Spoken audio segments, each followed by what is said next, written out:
center. Game plan sick, talking under the weather.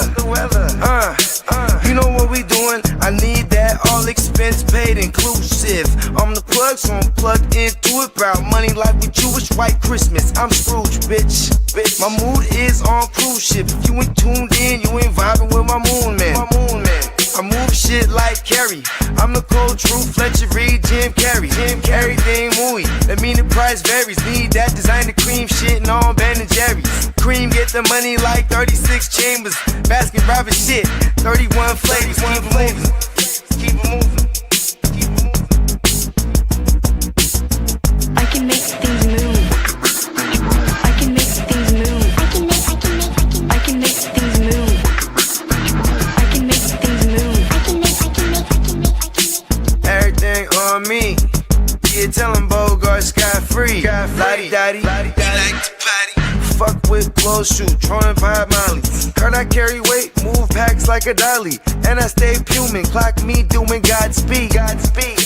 Business booming, back-to-back trips, moving multiple units. Got mules, got universal soldiers, getting money for sure. Yeah, we ain't shrugging shoulders. You think I'm lucky getting over, made it far, cause I'm sharp, fuck a 4-leaf clover. On my 89, minus the flat top. Getting packs off, smoking on a cash crop.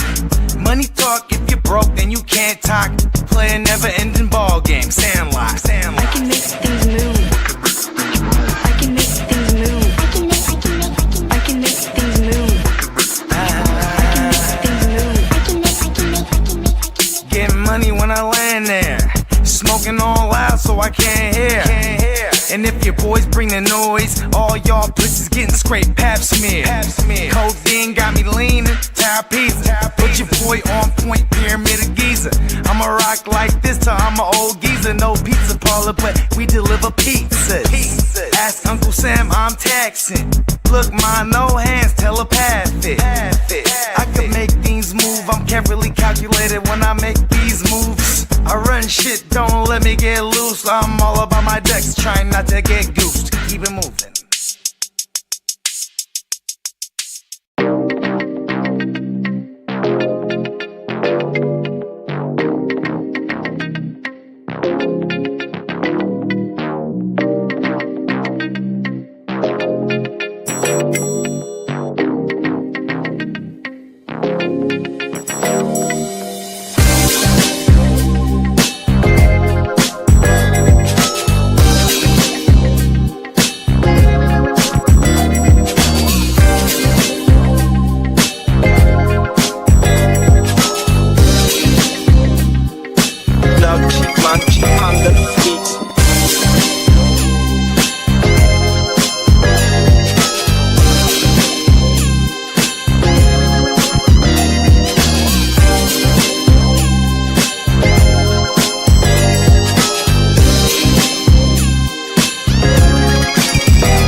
Yes, sir. Top of the top. What it do?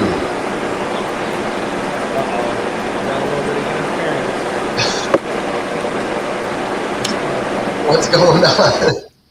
It's coming from Gang Green. Here we go.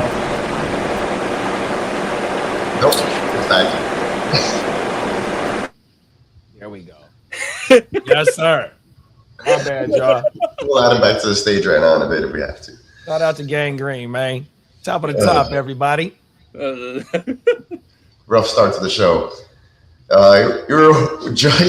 Thank you for joining us. Welcome into another episode of Wait Your Gamer.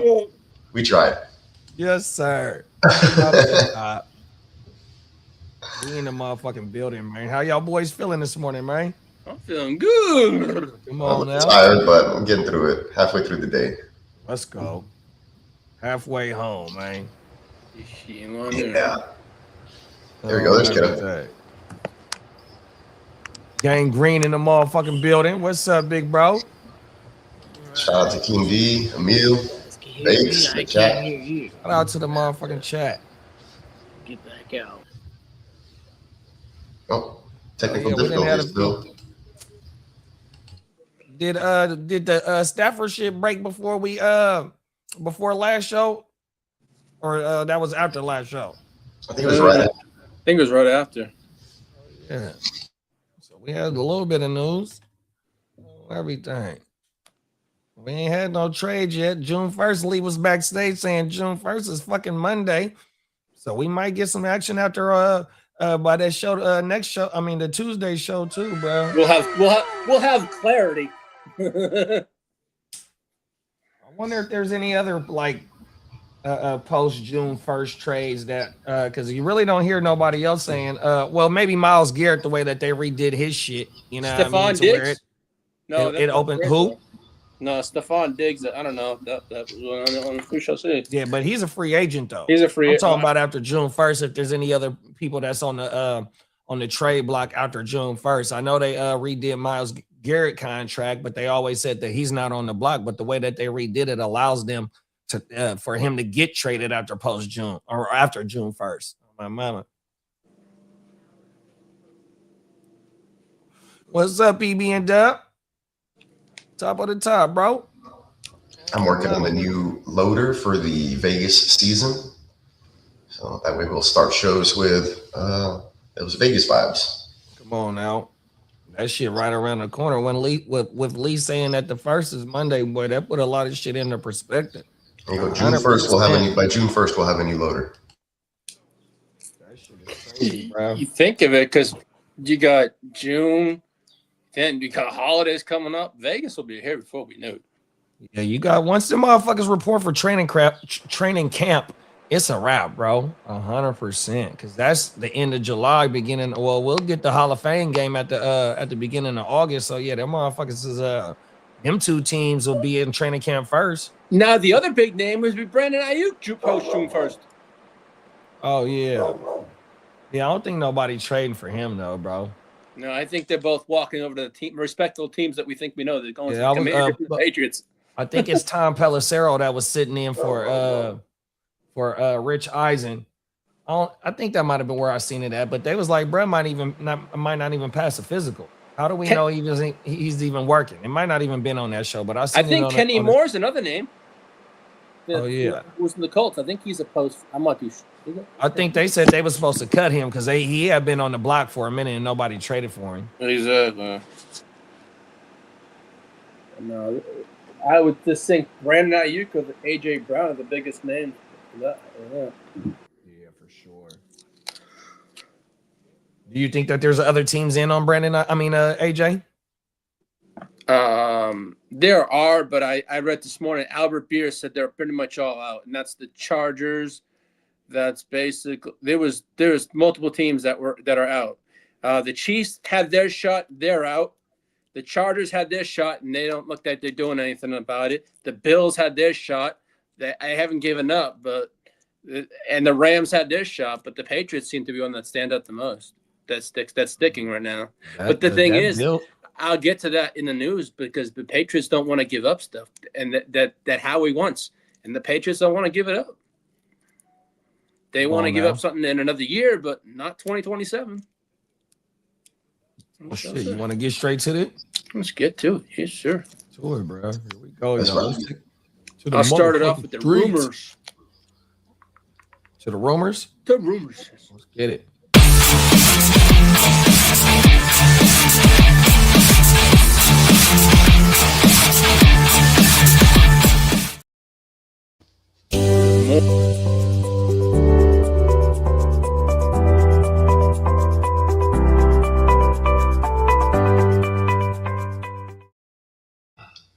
Good morning. Happy Tuesday. I hope everyone had a wonderful 3-day holiday weekend. Happy Tuesday, big bro. I had a 1-day holiday weekend, but cool. Yeah, you were working. Oh, world. Yeah. Anyway. Well, the Cardinals and quarterback QB1 Jacoby Brissett are significantly far apart on a new contract. Yeah, he hasn't reported from what I heard. Not yet. Not showing up. That and means we've seen that he only do $5 million. Fucking Minshew making a little bit more than him. And I want to say they rookie quarterback, his total deal is damn near $5 million. No, they say Carson Beck has looked really good in camp too. Interesting. So we'll see on that. That's gonna Just be pay the guy. They suck anyway. Sorry. Exactly. Well, the San Francisco 49ers have been heavily urged by, and analysts feel that they're going to go after Kevon Thibodeau to resolve their pass rush depth. Pause. They feel they have a need, and they think Thibodeau could be that depth piece. That sounds kind of expensive. Deal too. Yeah, I was going to say. This season. What's up, Albert? What's up, Albert? Shout out to PB&J. What up? What's up, gang? We got the crew in here. People showing up, waking up a little later than usual today. Hungover from yesterday, maybe. Come on now. Well, the Raiders are still remain open to moving Max Crosby, but the asking price is still steep. Multiple first-round picks. They haven't gone off the multiple picks. I'm back. I don't know what was happening, but I am now here. Come on now. Welcome back. I had to.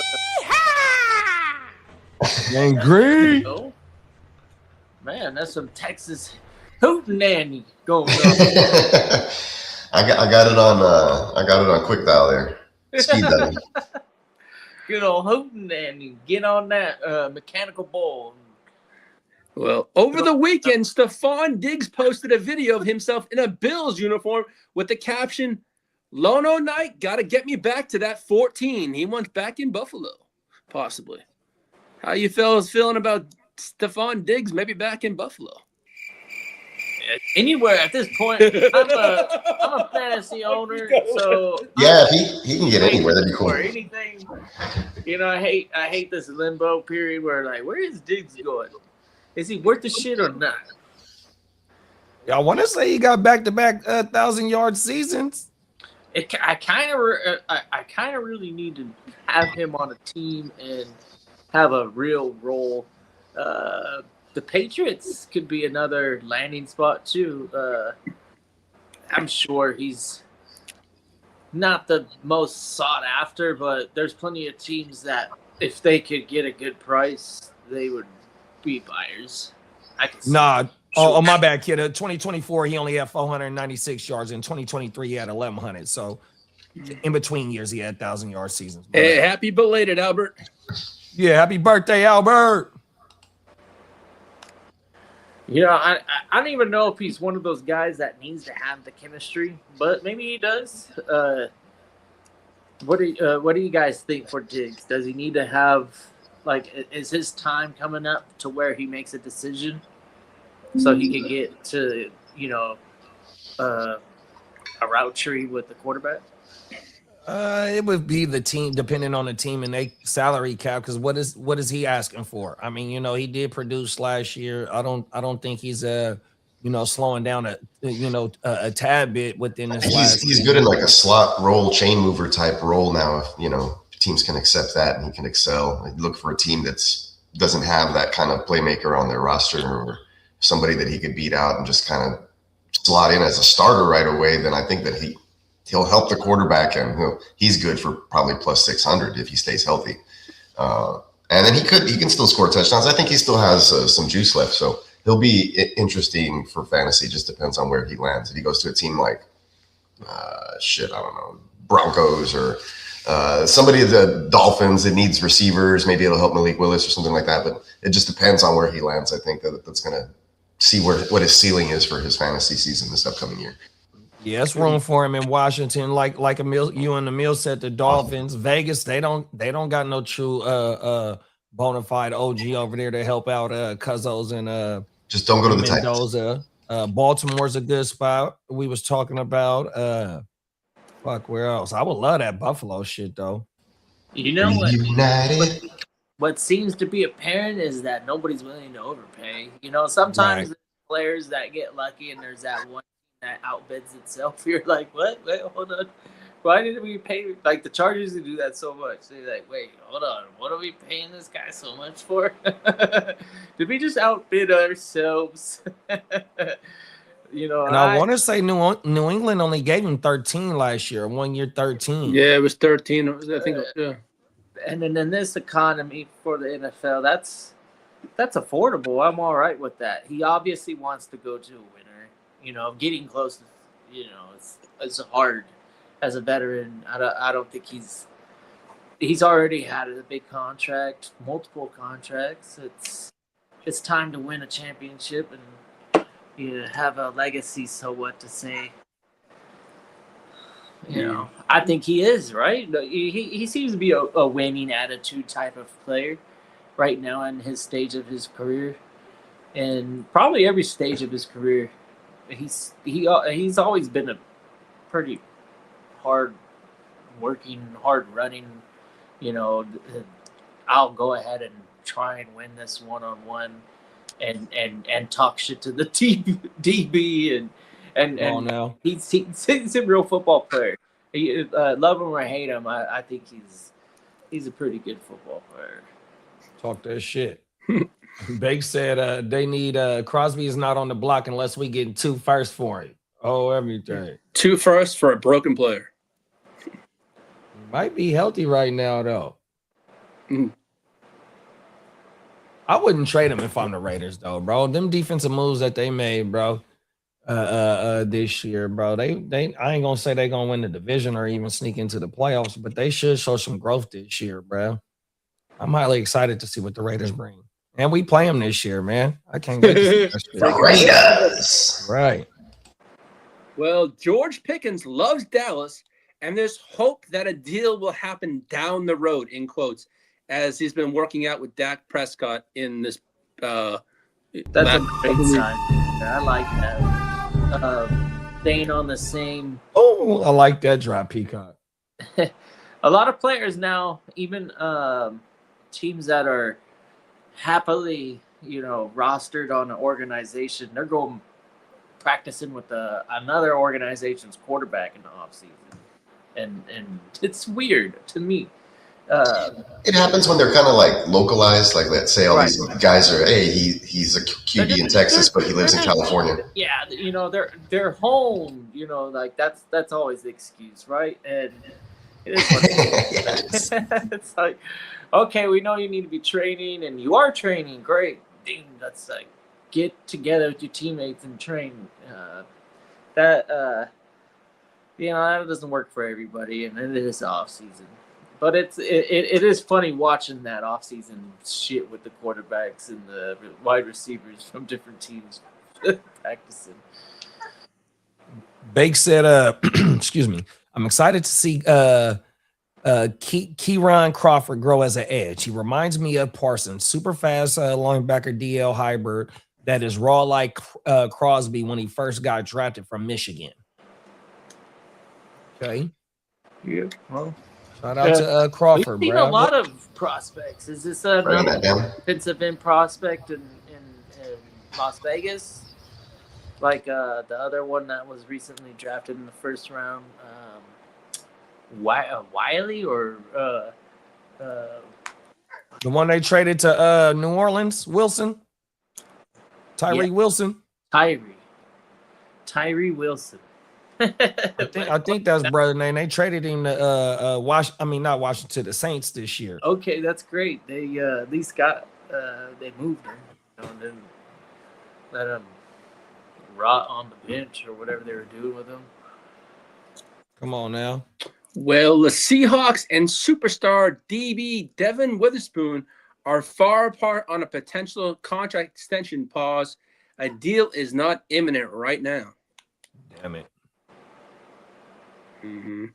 Well, speaking about A.J. Brown, the Patriots still likely to acquire A.J. Brown, but the Eagles want a 2027 first-round pick, but the Patriots will not part with a 27 first. They will only part with a 28 first-round pick.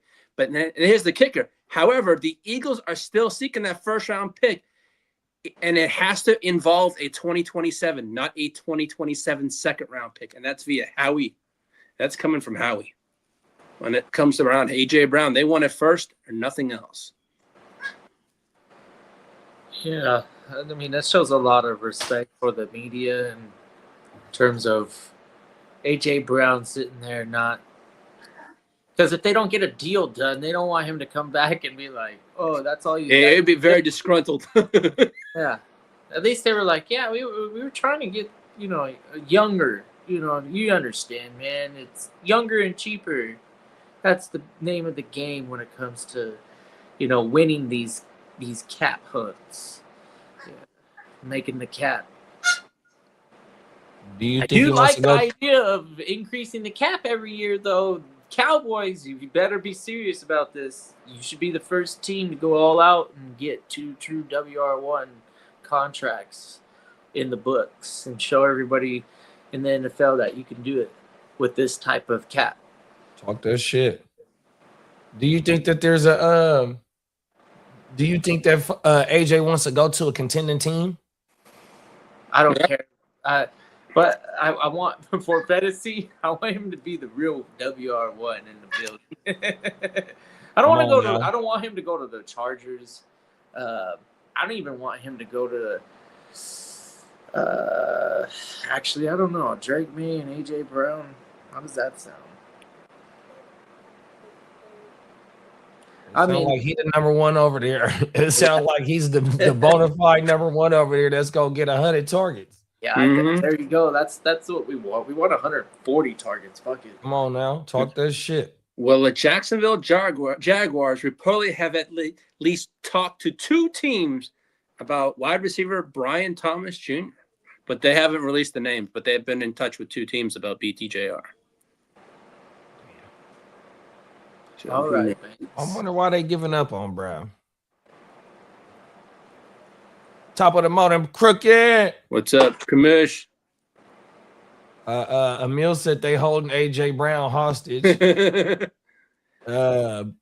Bake said traded Tyree Wilson for the to the Saints for a 26th fifth round pick, which we took Dalton Johnson, trading Stoops' teammate on the other side in Arizona. Okay. At least it was a clubhouse move. That's cool. But taking your first rounder from 2 years ago or whatever it was and turning. He said Tyree was lazy, never put in his all, relied on his athleticism, and never put in the work as far as my resources tell him. Is he gassed? Is he hitting the reefer too hard and getting gassed on the field? Whole world. And then Crooked said, I think AJ wants to go to a team where he can ball out. He's got his ring, so now it's time to get his numbers up, stats, and money. Come on now. As for Gang Green in the house, the Jets have delayed adding a veteran quarterback until they see what rookie Cade Klubnik does in OTAs. If he performs well enough, he could be the primary backup to Geno Smith. I think the organization's already shown their cards. This is his job to lose. He's got to look awfully bad for fucking dude from New England or the dude that last year that played. Them 2 dudes are scrubs. Oh, Cook. I think Cook is still there. Who's the fucking New England guy that was Matt Baffy or fucking what's his name? Baffy? Yeah, the fucking backup for New England for a little while. Zappy is with y'all? He's also with us. I didn't know that. Yeah, and fucking yeah, we Bailey Zappy, I think that's his name. Zappy. They're both scrubs, and this guy, he's gonna have every opportunity to lose this job. I think it is his. What school did Klubnik go to? Huh? Clemson, I believe. I think he was a Clemson Tiger. Oh, okay. Yeah, what's his name down there? The coach. Maybe 1 year or 2 years ago. Yeah, because he got a championship with Watson. They went to back-to-back national championships, lost one, won one. I can't think of their coach name. The hype in the Jets PR is definitely this guy is getting a lot of praise and support from coaches in the organization, and even the media is eating it up. So I'm only gonna take it for off season. And we drafted a quarterback and we got Geno Smith. Obviously, it's interesting to have a quarterback. Let me ask you this though, big bro. No matter what the Jets do this season, whether they win 5 games or whether they win 8, 9, 10, maybe sneak into the offs, is it a foregone conclusion that that what's the head coach name? Aaron Glenn is gone and they pursue the hottest dude on the market next year? Or you think maybe no, he's gone this year if he stumbles out the gate and it's like 0-6 or some shit. And because he's gonna look really like goofy out there. There's a Aaron Glenn that his personality works if he wins, but if he loses and his personality and being a loser, it's fucking embarrassing. This guy's not going to be able to last the season. Then, culturally, we'll be able to figure out, okay, do we have internally an option? But our general manager, Muji is the fucking man right now in New York Jets fans territory. There's a lot of people going, man, we didn't need to give up that much for Klubnik because he probably may have fallen to us, but that's okay. Obviously, there's some internal discussion, and there was some sort of grade on him that, and they felt threatened by another organization or something. Who fucking cares? Why hire him to fire him after just one season? Well, that's the name of the game. We don't wait around in New York Jets. It's kind of like the Chargers when they're losing, but even winning, the Chargers were stupid. The Jets, though, after Woody Johnson sells the team, and then we get a different type of. I don't know if Aaron Glenn is the answer. Detroit Lions fans, they talk highly of Aaron Glenn. They love Aaron Glenn. I'm still waiting to see Aaron Glenn as a coach. Yeah, and last year they traded away all they motherfucking stars, except for GW and Brees. They let Sauce go. They let Quentin go. This year they let Quincy go. Like, look, bro, the writing on the wall is, it's a whole new era over there. So, I would love, bro, to see him get a shot with a comparable quarterback, just like how Bake said. The only reason why Geno was there is to lose. He has the 101 next year's pick on his resume. Like, he got us. That's what the Jets want, a high 2027 draft pick. I never talked about this about the Jets, but one thing that I loved about that draft was us going and getting the team captain of the Hurricanes in the 6th round.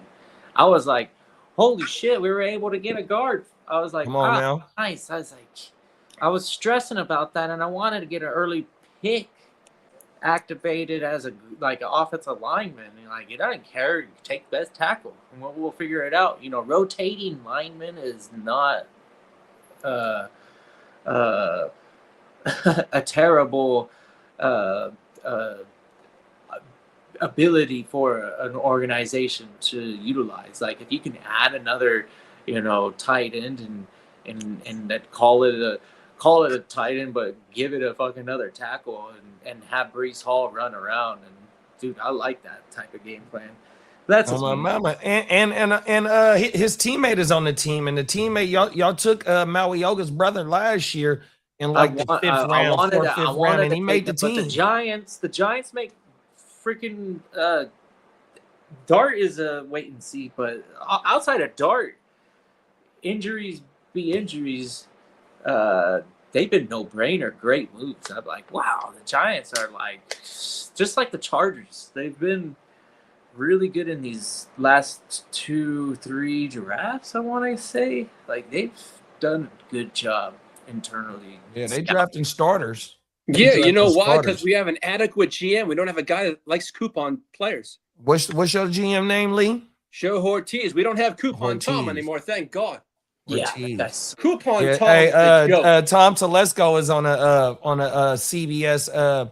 He be on a fucking he's YouTube a channel, Mayock. and then he's on It's the probably NFL the only Network. job he's gonna get. He's 'cause a he fucking sucks. Mayock. He's on the level. NFL Network radio channel on everything. Shout out He to Tom. sucks. He doesn't know how to general manage. He picked a couple good players, but he when it comes to drafting, that was one of his worst trade. He didn't know how to trade. Ortiz does that. I like that kind of stuff.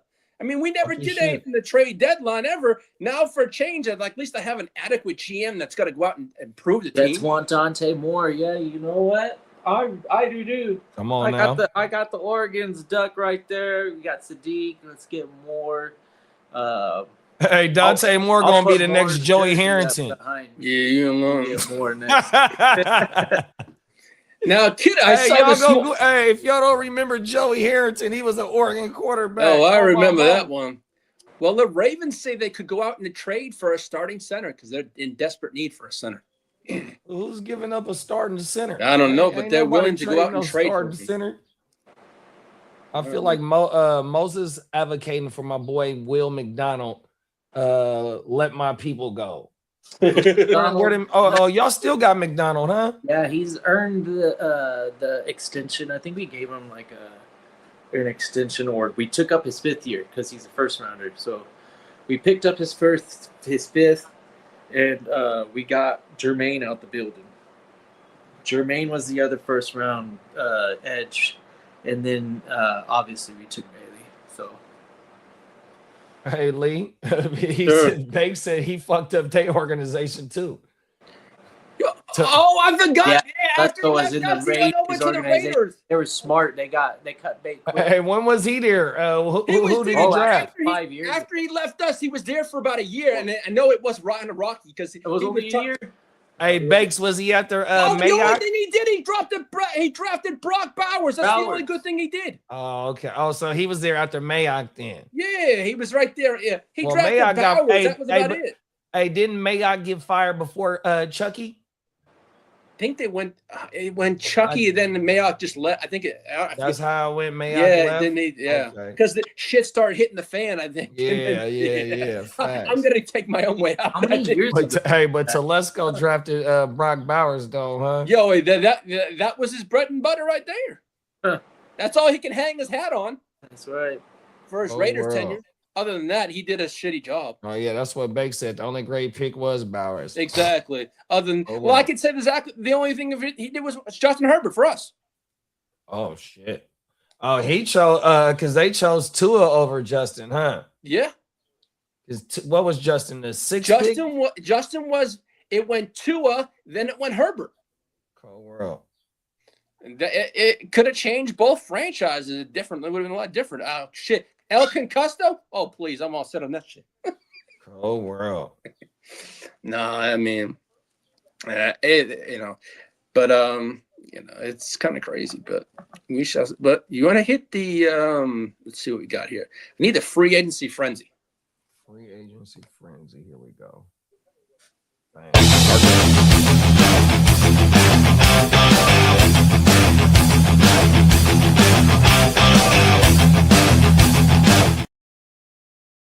The Detroit Lions want to sign tight end Sam LaPorta to an extension. That's via Adam Scheffner. So they're trying to lock him up. Yeah, they got that the OC from Arizona, brother, had Trey McBride going crazy. Hopefully that LaPorta party can have a good season. On there. Now, as for the Ravens, look to replace Tyler Linderbaum center with free agent addition. Danny Pinter appears to have seized some early first-team opportunities in the OTAs. I know nothing about this guy, but I guess he's just someone they picked up.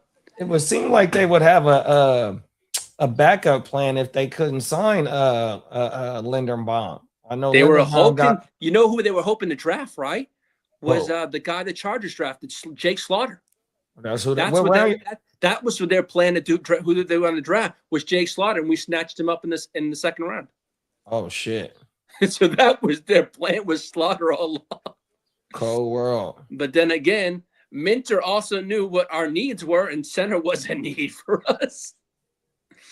But no. Cold world, bro. Now, as for the Kansas City Chiefs, have no plans in the foreseeable future to discuss a long-term extension pause the Rashee Rice. And this is the year that he's supposed to get paid, right? Yes, sir. And man, he wanted JSN money. What? Yeah, you didn't hear about that? Yeah, Hell he said, no. I want JSN money. I'll just send you the picture. He wanted JSN money. Boy, he's going to be sitting down for 30 days while he's doing some rehab in the county lockup downtown, not that far from me. And he just had to clean up in his knee or some shit like that. that. 2 days before he went to jail. Damn, that shit is crazy, bro. And he wanted JSN money, boy. Yeah, well, I don't know. Do you think that they just gonna let his ass walk after this year? Well, let me get to it. Albert Beer said this morning on Rashee Rice. I think they probably handle him like Dallas handled George Pickens. Let's tag him and let's see. Damn. So basically, that makes sense. It's because basically the motherfucker is talented, but he's got to have to prove it. That's what they're probably saying. When Brandon said, shout out to AKA, he's on fire. He said, did someone lose a bet? Mm-mm. He said, such a douche, talking about Rashee. He's a hot mess, man. But as here we go. He said, did Peachy turn Rice into Antonio Brown? The fucking Sonic coins, bro. Oh, everything. Them is facts. He got fucked up back-to-back weeks. Bro. Emil, let me say this. Someone's going to pay him, but you know what? If you look at it, it would be like his availability. He's played 12 games in his total career in the past 2 years. His availability, Rice is not there. And he also could face some discipline from this too. So it's going to be interesting what happens. Yeah, he's sitting down for 30 days, but it may look like coming a suspension, 4 to 6 possibly. We shall see. Yeah, bro. That is crazy. He got a lot of shit to get straight. 100%. Yeah. I know you know the injury part. He can't help that, but this shit right here. But the psychological part, he can control that. You know, mental mark. But is what. But as for the Cincinnati Bengals, don't seem to be planning a restructure of Joe Burrow's contract, as I reported on the last show. They don't feel they need to do that right now. As of right now. What does he make a year? Is he in the 50s? He's in there. He's under the top ones. Yeah. I'm gonna check. Let's see down. Joey B. He's up there. He would have to be. You'd think top Joe Burrow contract. Oh, you got it. All right. So Joey B. He signed a. Let's see. I'll pull it up right now. Here we go. Joe Burrow this season is going to make. Oh, he's not $25 million. That's actually a bargain. That's what he makes a year. That's making in 2026 is 25.250. Oh, so he must have got his money up front or some shit like that. Yeah. This is probably an injury year. That's why. Next year, 27. Hey, you better go get Joe Flacco if he's floating out there. Or next year he's 27. Flacco. Then he jumps to 35 in 2028, and then 48 in 2029. Is that his last year, 2029? His void year is 2030. He's a UFA in 2030. Brandon said, waiting for the Rashee Rice CTE isn't real. Crazy. Well, as for the Steelers, they restructured tight end Pat Fryermuth's contract. And DeAndre Hopkins with the Ravens is unlikely to re-sign with Baltimore this offseason. Now, as for Peacock's Texans, they brought back linebacker Casey Osari, if I said that right. Ossai Osari. I don't know if that's right or not, but they brought him back. I have no idea who that is. Brought him back? I don't even know they who brought him back, yeah. They brought him back. I saw it this morning. No idea who that is. Yeah, it just says, yeah. I don't know. Now, JD, you want to hit the injury drop? Elkins Custo drop.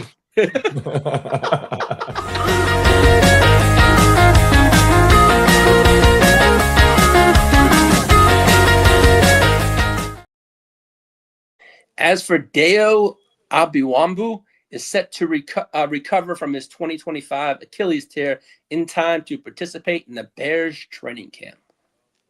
Let's go. Back to work. As for Jacoby Brissett, we mentioned he could miss the upcoming OTAs with his contract issue. Now, as for NBC Sports, Houston, Aaron Wilson, who Peacock follows, and I do too, of course, they hope linebacker EJ Speed can play in 2026 after partially tearing both a quad and a quad tendon. So they're hoping maybe towards the end of the season if they can get him back. Now, as for Bucky Irving, he's not at OTAs as he continues to recover from his off-season shoulder surgery. His motherfucking bat wing is fucked up, bro. Oh, he can't do this right now. Every day. Shout out to Peacock's Texans again. Cade Stover has healed from his off-season hernia surgery, and he and fellow Texans tight end Brevin Jordan will look to be fully healed for training camp and be participants this season. Yeah, I mean, that's important for a Nick Caley-led offense who loves to use dual tight ends, both when he was with the Rams and with New England. You look at the Texans in the playoffs last game versus New England, they had no Dalton Schultz, no Brevin Jordan, no Cade Stover. I think we were running out there with like a 5th or 6th string tight end for that playoff game, which is, and we also didn't have Nico Collins. It was just a really depleted drive to the place we've never been before in the divisional championship game. So a lot of injuries there. We need a deep and healthy tight end room. Pause. And Stover and Brevin Jordan got some competition with Sterling. Yep. They brought a young bull in this year. No, it was Klein. Klein, there we go. Max Klein. On my mount. Yeah. They're going to plan to use tight ends. They need blocking tight ends. They're going to run the football. They revamped the O-line. So tight ends are a big part of what's supposed to be going on in that offense. Whoa, now. Now, as for Bengals, Miles Murphy, he says he has no hard feelings on Cincinnati declining his 5th-year option. He says, I'm going to prove them wrong.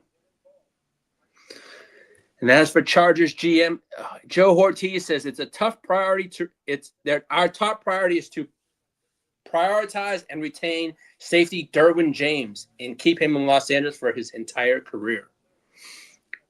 What's the top safety making right now? I don't know, but they say he could break the bank on reset the market on that one. I just don't know. I'm kind of I want to keep Derwin, but I know we have the cap, but I also know we also have Tully. Or are we going to play Tully? Because I think Tully has to be addressed the most. Because to me, we lost Oweh, and it was about money. I think locking Tully up would be the smartest thing to do. Because I think Derwin won't go anywhere, but I think they'll give him a good deal. I think they'll do him right. I don't think they'll screw him over, pause, but I just want to lock down Tully first. That would be my priority. Because that line has to be, because Derwin, I think, will stay with us. But it's just got to be about the dollars and figures, though. What's this? They better pay that. They both of them boys on everything. Them is facts.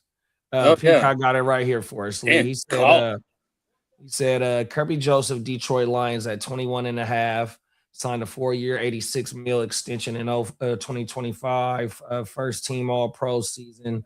League leading interceptions, front office sports. Antoine Winfield Jr. at 21, 4-year, 84.1 with 45 guarantees, signed in May. They both signed a deal in the same year. And here go your boy right here, Derwin James, Chargers, 19.1 annual average, 4-year, 76 million extension, pause in 2022 with a 38.6. And how old is Derwin, Lee? He's up. Oh, he can't be no more than about 27, 28. Let's take a look. He's and I want to say Kirby, and I don't know how old Winfield is. Let's see, But I Derwin. want to say Kirby is younger than I think Derwin. Kirby is Derwin James. And then you got Legarius, who's the fourth player, 19 point. Oh, excuse me. Jarius Need 19.1 with Tennessee, signed 4 years, 76.4 through 2027, 2028. That's him getting paid off the fucking when he had his run with the Chiefs. And then you got Minka next at 18.4. Long-time starter since 2019.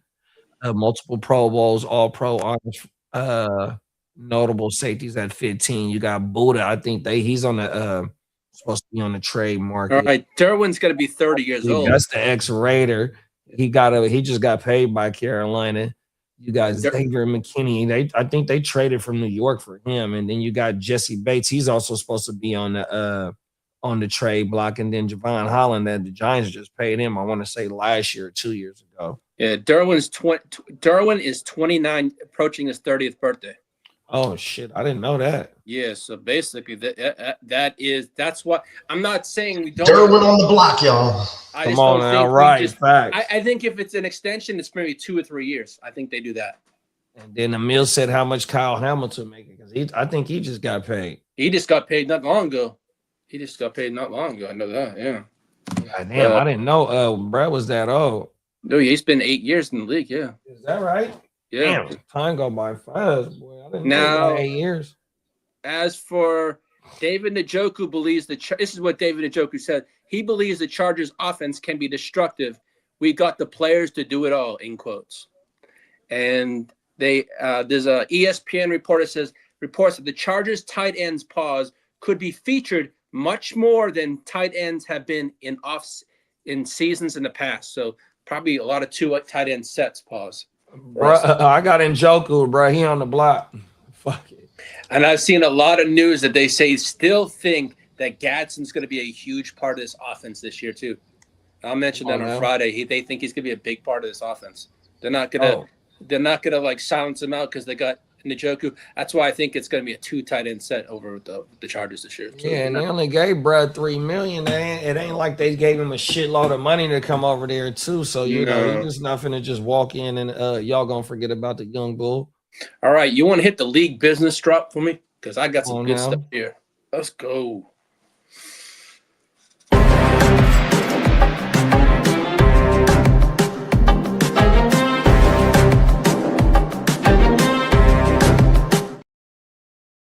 All right. Well, I know I touched on the Rashee Rice news earlier. That was the health part. Pause. Yeah, pause. Well, here's the discipline part. Chiefs wide receiver Rashee Rice could face a suspension up to 4 games for violating the personal conduct policy. The policy has a provision that applies to violations of the law regarding substance of abuse, which includes marijuana. It allows the commissioner to suspend the player for up to 4 games. Oh, world. That's the part I said I'd talk about later. Yeah, I got the health part, but this is the part that could affect people in fantasy football. So we shall see what happens. I think we wouldn't know anything until after his 30-day sit down, and then probably closer to the season starts, I would think. That's what happened last time with Rashee Rice. Remember, they gave it to him like almost 2 weeks before this. What was it, like a month before the season started or something like that, wasn't it? When you got the 6 games? Like that. Yeah, so I think it's probably the exactly same thing. But I like how you went and dug up the whole woo-wop because you broke that shit down, bro. Well, you can give the hell part, but then you say, oh, possibly what if? I mean, as Bogey said to me, hey, you said to me, and Peacock said to me, get some more information. So I did a little digging on the Texas law and then the NFL stuff and the CBA, and I dug that up. So, what the hell? World. Now, at this point, expansion to 18 games by 2027 is highly unlikely. The door won't be closed, however, until a date is finalized for the Super Bowl in 2028, February. So we wouldn't probably get a 18 game schedule to possibly 2028. Boy, just saying. Trying to bleed the block, bro. They are trying to milk it for sure, bro. Now, so no more preseason then, huh? Yeah, pretty much. Now, as with the league placing an emphasis on international games, expect an 18-game regular season with 2 byes to eventually be passed, scheduled for 2028, possibly, depending on the votes. So when is the next league meeting? Oh, they just had one. Well, there's probably one coming up. I know that before the season, but I know there was one last week. But that was just like all the rules and stuff like that. But I think the next step would be on the schedule and all that kind of stuff. I think there's one. I think in July. I think. Oh, it's around July, just before when training camp just about to kick off. There's an owner meeting, and so I think it's like early July. I think it is. Yeah. Now, this is what Miley Cyrus is rumored to be the heavy favorite. To headline the Super Bowl halftime next season. Yeah. I was wondering how that was going to relate to football. I was like, what? Whole world. Where's what Super Bowl? What city is that in? Oh, the next one is good. It's in our house. It's in LA. So this is the one that they talking about. She's supposedly supposed to be in. Yeah. Whole world. Yeah. Does she still make music? If she does, it's trash. Wow. Whole world, bro. She had that By Myself Flower song that was all over the place like a couple years ago. It was like you couldn't get in the car without hearing it. I can buy myself flowers. I might have heard it, just didn't realize it that it was her. I think it's a remake. I don't know nothing about her. Now, coming out this morning, the U.S. Supreme Court declines to accept the NFL's petition to appeal in the Brian Flores case. So that got shut down. Oh, he's still trying to get him for some money, huh? Yeah, I guess so. Now, Rams offensive coordinator Nate Stalehouse has the 7th best head coaching candidate odds for 2027 to be a head coach. How many jobs did we have this year? Like 8? 8 or 9, I think it was. So Yeah. It was a lot. It might be that amount of turnover next year too. Oh world. Now, the clock is ticking on a Bears stadium bill in Illinois. At this point, it could take a miracle to get something done, they're saying. Damn, that's crazy, bro. Yeah. Imagine the Bears not playing in the state of Illinois. And now you thought we did a lot of international games? Wait till you hear this one. The NFL's next international outreach efforts could lead games to Japan. Yeah, I heard about that. What the hell? How far is Japan? How far is that flight? What's up, Bo? What's up, Bugs? I just came from Japan, actually. Come on now. You know, it's about 15. Actually, Japan would be like 20 or something like that, I think, if you're not going direct.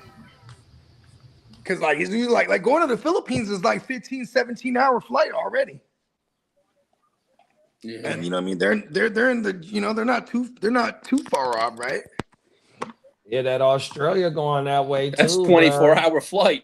Yeah, that shit crazy. They trying to get. But think about this. Like when you're the 49ers, bro, their plane got a room on it, got a bed.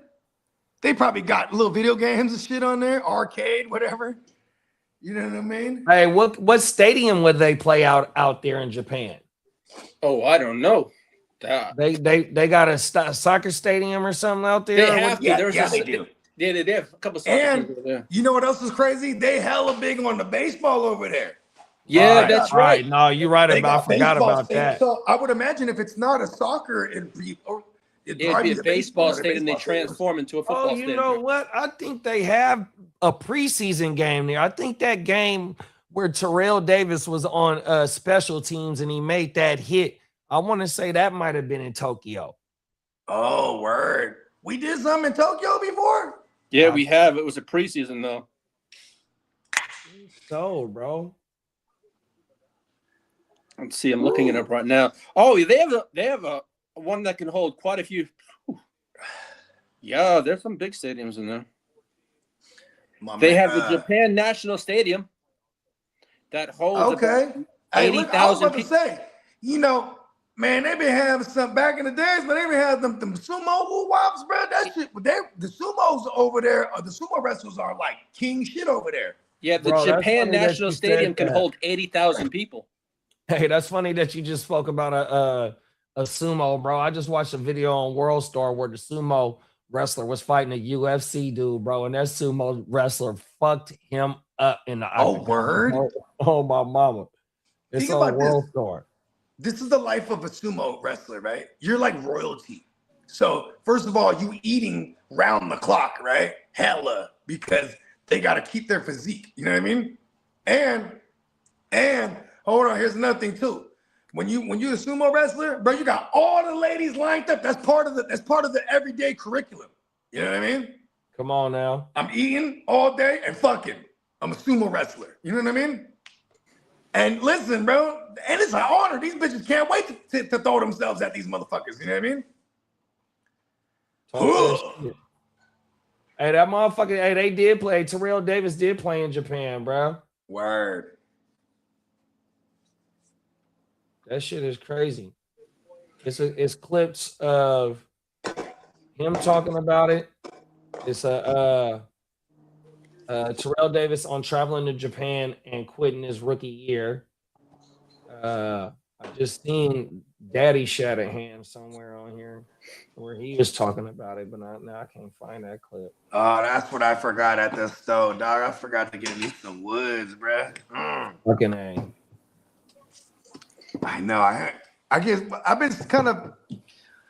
been running around every day. I've been out the house every day. I just keep forgetting. It's like 4 days in a row. Come on now. Yeah. Well, I do have some training camp notes. Buccaneers assistant coach Larry Foote sets high hopes for Ruben Bain Jr. He's going to be a star, in quotes, and it's going to be this year, and he's going to show the league. As for where he go to Tampa? He was Tampa. He walking onto a starting gig. Yes, sir. Who else is they pass rusher? They had the last 2 years. It was what was Buddy? Hassan Reddick. I went like this. The buddy that fucked up the Brock's elbow. They had Hassan Reddick there. Then they had Logan Hall, who was a guy. He was a former first round. And they even have this other guy, Show Kanye. It's like Show Kanye or whatever his name was. He was the former first rounder, but they didn't pick up none of their fifth-year options. So every year they just been kind of, bringing in veterans. I'm surprised they didn't go after. I'm surprised. Look, they should go after and fuck around and get like a Josh Sweat. I want to say Josh Sweat was still there in Arizona, or Todd Bowles was still there in Arizona when Josh Sweat got drafted. Oh no, Josh Sweat got drafted to the Eagles. My fault. Eagles, yeah. Yeah, Josh Sweat is with the Cardinals right now. Huh? Yeah, he's just kind of disgruntled over there too. He wants out. Yeah, he got abandoned over there. His coach left him over there. His coach Emil made said him go over Tyron. there. Oh yeah. Yeah, remember, Jonathan Gannon. He would say, "Come on over here, bro." When he was over there, probably should have done that. Yeah. Well, hey, Emil left a comment for you earlier. He said I think he said he sent you an offer if you still thinking. Here Okay, yeah. I'll peep it out.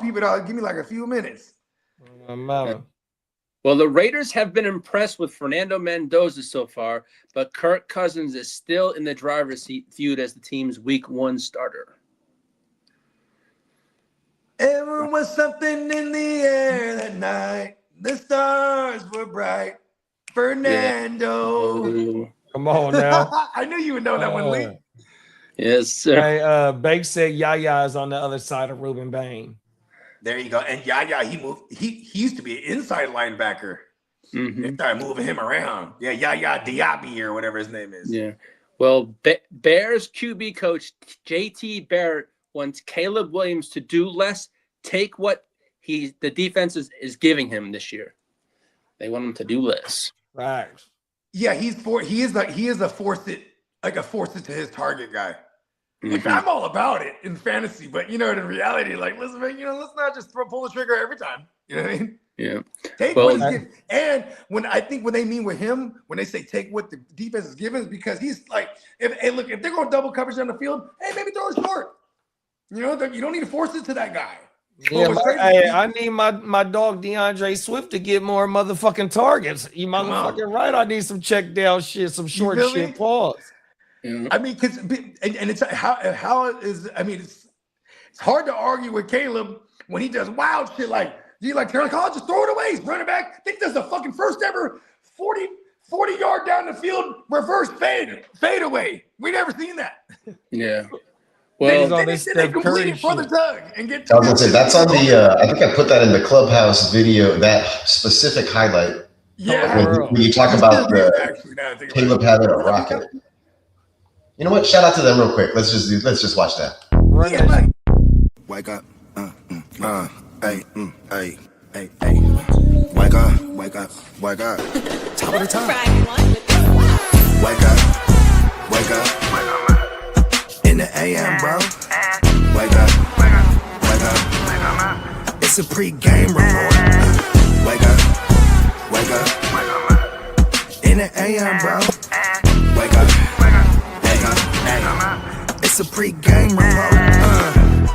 HC Ben Johnson got a shooter named Caleb heading nails on a rocket. Bear down, squad locked in. Swift Money Gang got the run game popping. Loveland, Burton, not to mention O'Doonsay. NFC North, we the top of the food chain.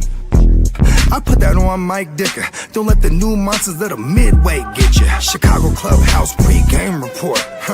We gon' hit you with some game for sure. Recognize who the network is. Push a hard line and make it look effortless. Bear down.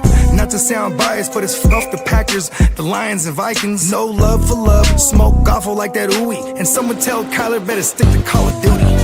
Wake up. Wake up. Wake up. Top of the top. In the AM, bro. Wake up. Wake up. Wake up. Wake up. It's a pre-game report. Wake up. Wake up. Wake up. It's a in the AM, bro. Wake up. Wake up. Wake up. Wake up. It's a pre-game report.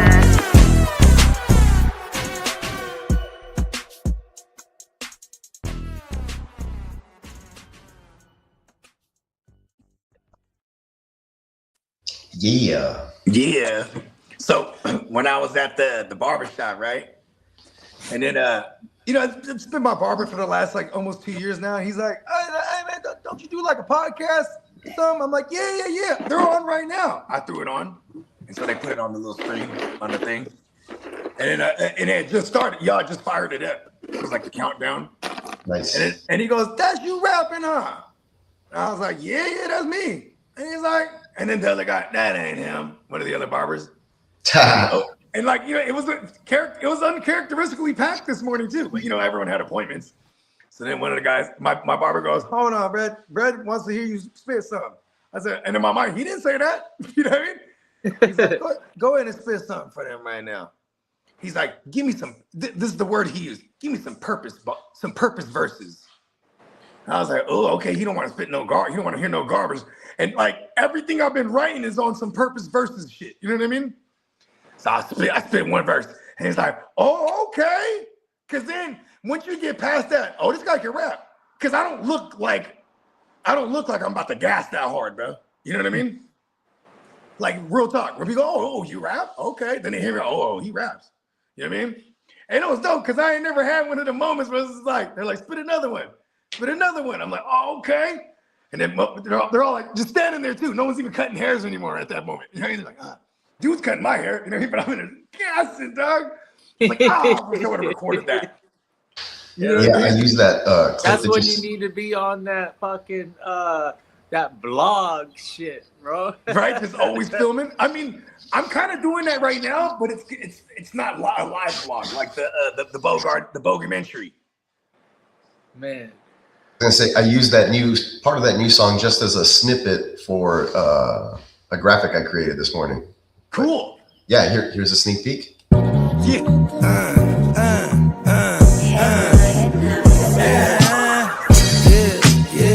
With the shit, finna call a blitz, make it call a quits. I can execute the plan on improv off script with my brothers from another living color with the skit. Yeah, with the shit, finna call a blitz, make it call a quits. I can execute the plan on improv off script with my brothers from another living color with the skit. Yeah, you know the squad I'm bumming with.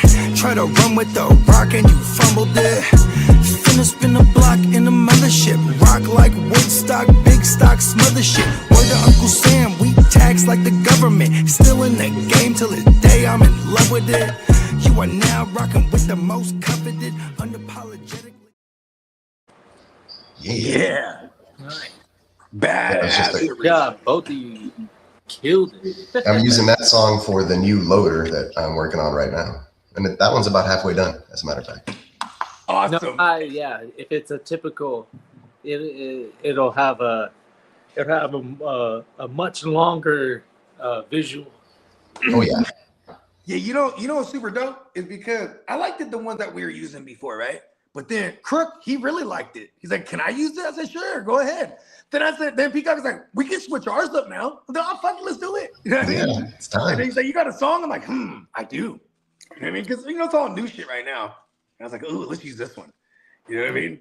And because I don't call those verses purpose verses. Those are pure ignorant bogey verses. Those are tend to be my favorite too. Just we're on our shit in our bag on that one for real.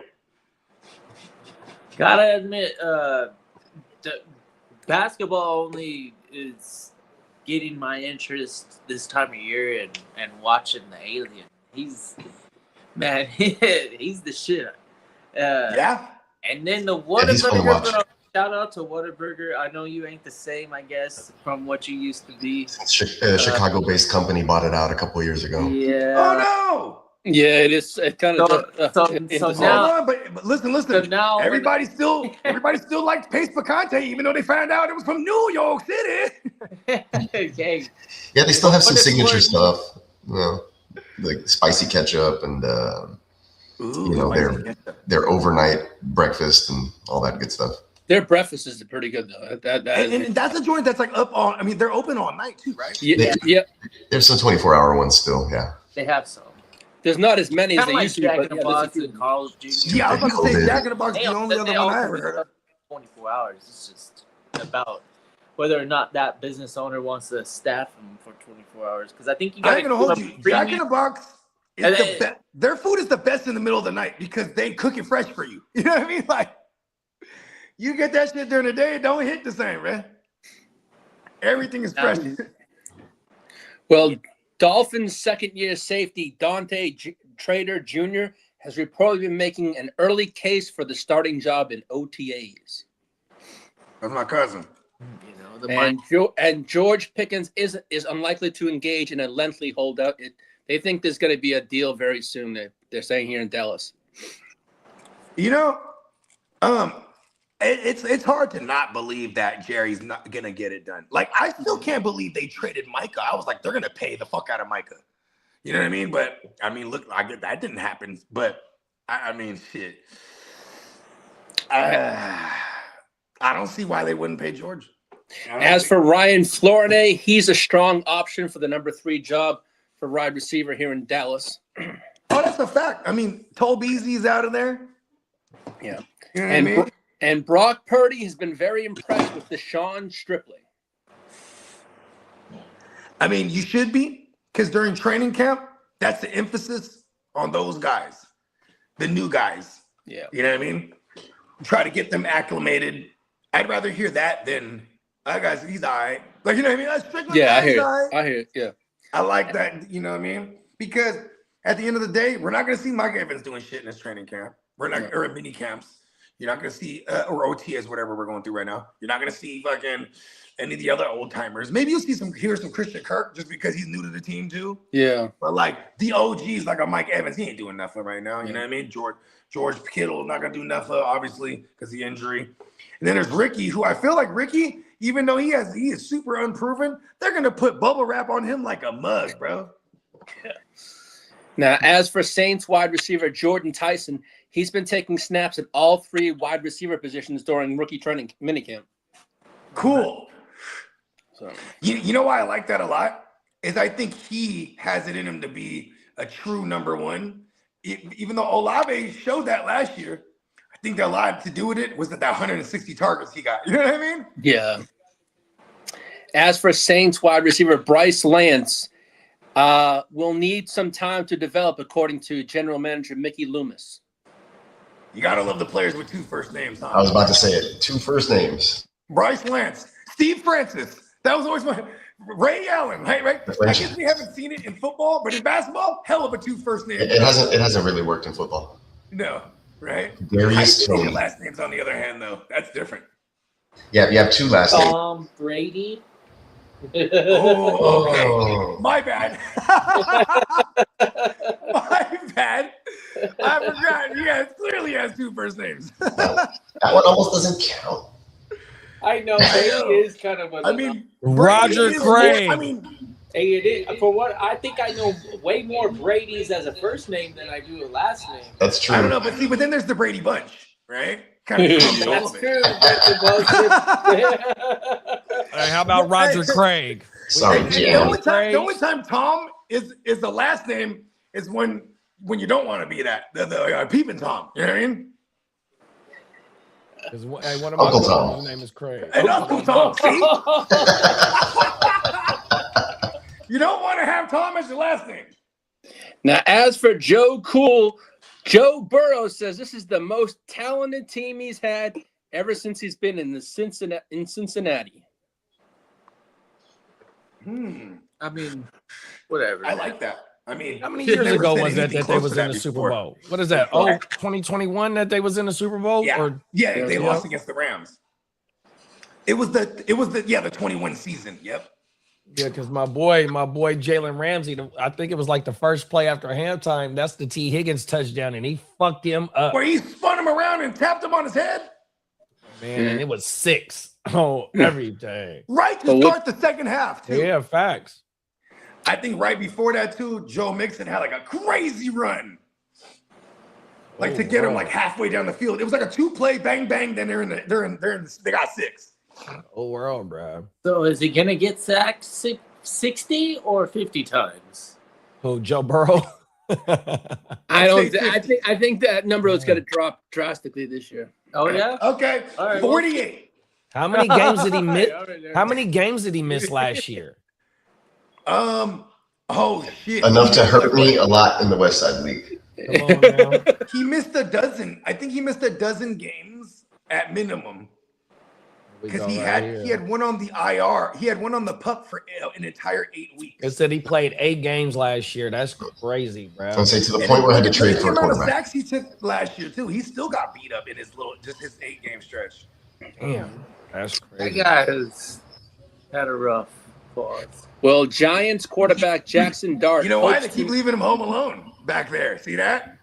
Yeah. Because he looks like a giant. He looks like Macaulay a giant Culkin. Macaulay Culkin. Damn it. They left him home alone back there. He just snapped the ball. Oh! Joe Burrow took how many? He took 41. No, that ain't it. Damn it. Oh, he took 17 in 8 games. Pause. Dang, so 17. So Three, he averaged about like 2.25 sacks a game or something like that. Getting Yeah, fucked like up. 0.9, 2.8, high 8, something like that. Almost 3. Oh, okay. I was doing the math wrong. Yeah, because 3 times 6 is 18. So There it is. Oh, shit. As for Giants quarterback Jackson Dart, hopes to make mature decisions when running with the ball this season. Pause. So he admits it. He's immature. You don't want to be a crash out no more. Yeah, for real. Everything. You know what? Last year, he had that, he had the little young Padawan braid on the side. You know what I'm talking about? did he really? Yeah, what? No, seriously. Him and Cam Scatterbo are like diehard Star Wars nerds. Yeah. I don't know if you remember that. He would be on the sideline wearing his hood, and then Jackson Dart, he's wearing his hood. He got the little braid right here on the side. He was doing his little Padawan thing. I'm just saying. My point is he's still a Padawan, bro. I'm just trying. We gotta channel the inner dark side or something and get rid of the power. Hey, somebody needs to just chop off that little woo-wop hanging from him. Like, listen, bro. I got it all wrong. Shape it. Darth Vader didn't have no hair from what I remember. Yeah, well, because most of his skin got burned off on Mustafa. Hey, so is there a point in time where Darth Vader ever took off the helmet? Yeah, only to die. I don't Yeah, think they so. show him. Got He wanted to cleaned take a up. look at Luke with his actual eyes. And They so got- who was they- the they actor that touched played the Darth front Vader when he took off the helmet? whatever. Wasn't that John Lucas? It's just some random dude. I don't know. I don't know. Oh. Hey, Lee said it like it was something I was supposed to know too. He's like, wasn't it John Lucas? I'm like, hold on. This is a guy? It was like, because that guy was like a real nobody, right? Peacock. I'm like, He was a real Yeah, for crusty, sure. like wrinkled, shriveled guy. But that's the thing though, is that like underneath that crazy looking armor and shit is this, is someone he ain't got no limbs. You know what I mean? He's a slave to the suit. See, that's how crooked Yeah. Lord Sidious Well, is. half his body got ate up in the magma. Yeah, exactly. They got ate up by hot how? magma, by the way. How did he get ate up? So He he fell had an into, like, epic lightsaber battle with Obi-Wan on a planet. The planet's called Mustafar. If you strike me down. It's a volcano-ass planet.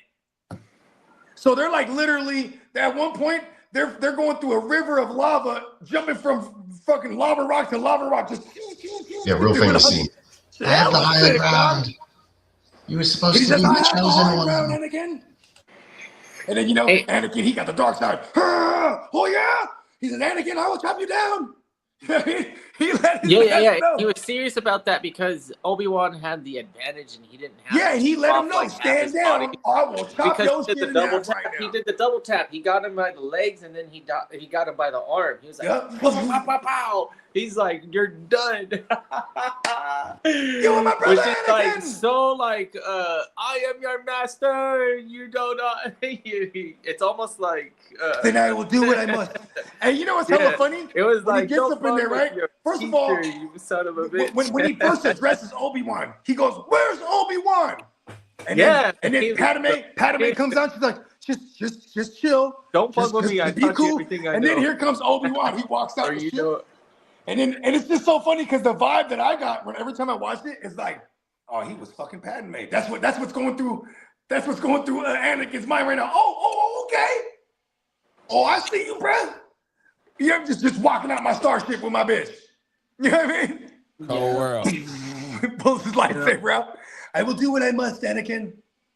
And like he kept warning him from the jump. He's like, Yeah, because he knows that she. remember he choked her too? Hi, start force choking the bitch. Oh man. Yeah, Anakin Yo, definitely Anakin was the got dark his side. ass handed to him by Obi-Wan. Obi-Wan killed everybody. Obi-Wan is like, fuck. I don't know if Luke Skywalker. Because remember, I don't think Vader like 3 out of the Vader 7 didn't do lightsaber anything forms. to me, Vader killing Obi-Wan, that was like a sacrifice for some reason. Like the way that it was portrayed visually in the Oh yeah. in the New in Hope. episode 4.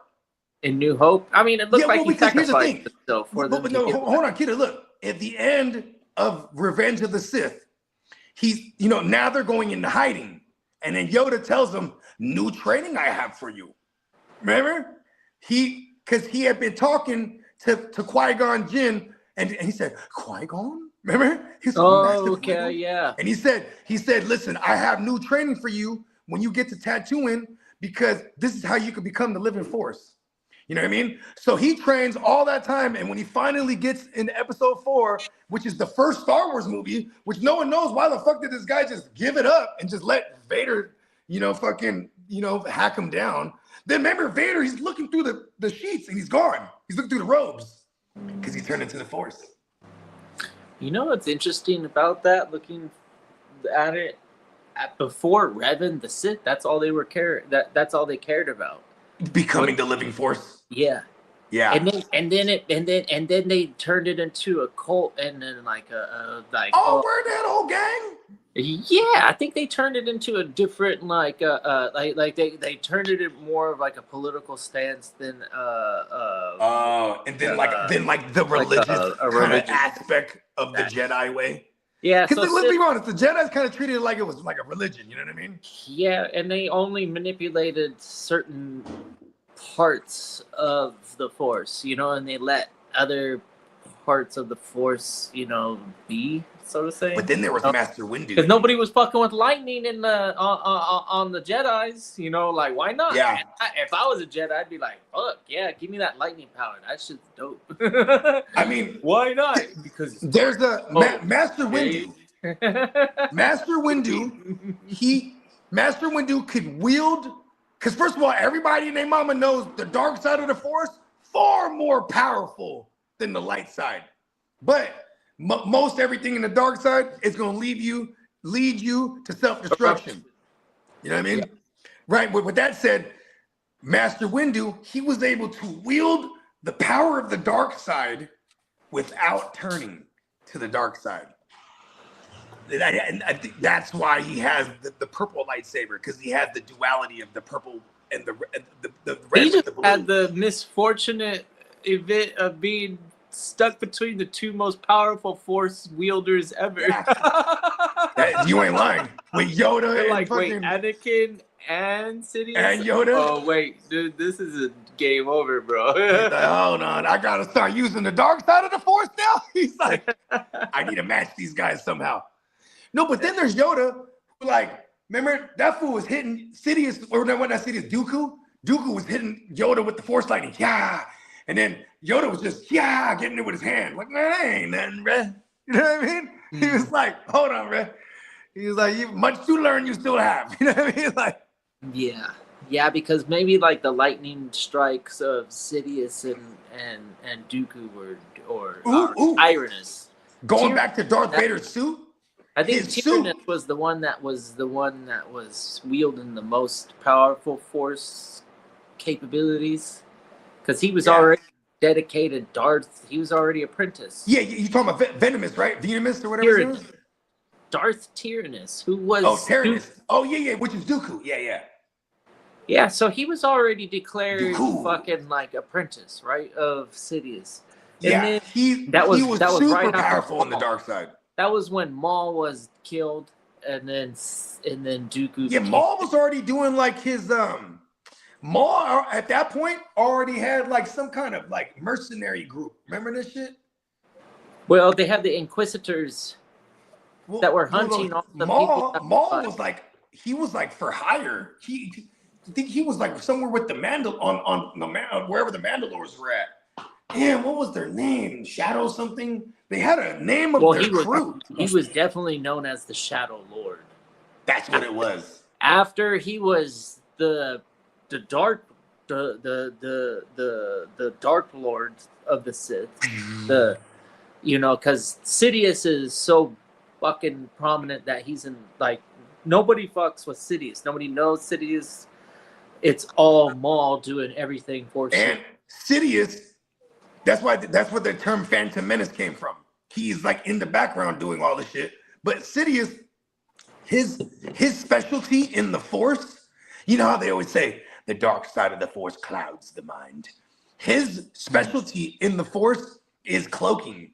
So he could be cloaked, and he's the most powerful dark side wielder in front of these Jedi's faces. He's sitting there with the council, having a meeting with them. There's no idea that he's the Dark Lord, because he had mastered his specialty, his cloaking ability. He's he can the one. mask Is he? his dark side. He's the only one that can actually persuade Hutts. Oh yeah, because Hutts are hella. See, because that's the thing too. You can't use this stupid little Jedi shit on. You can only use it on weak-minded people, and the Hutts, they'll laugh at you. You know what I mean? Yeah, they're gangsters. Your little Jedi tricks don't work on me. They're all gangster. That's like in their DNA. They're so gangster. You can't fuck with them. Like, you can't. They're like the Italian mob, of Star Wars. Fuck your magic. That's what they call it. Right? Hey, fuck your magic. Jedi, Eating hella. They're gluttons. Hey, hella gangsters.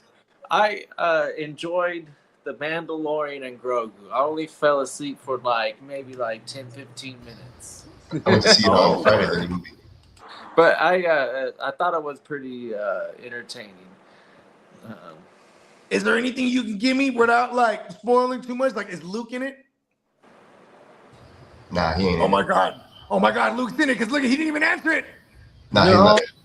Okay. Peacock, he's Because true. didn't that the last of one of those Mandalorian series, they showed Luke is it was his boot, and you heard his voice.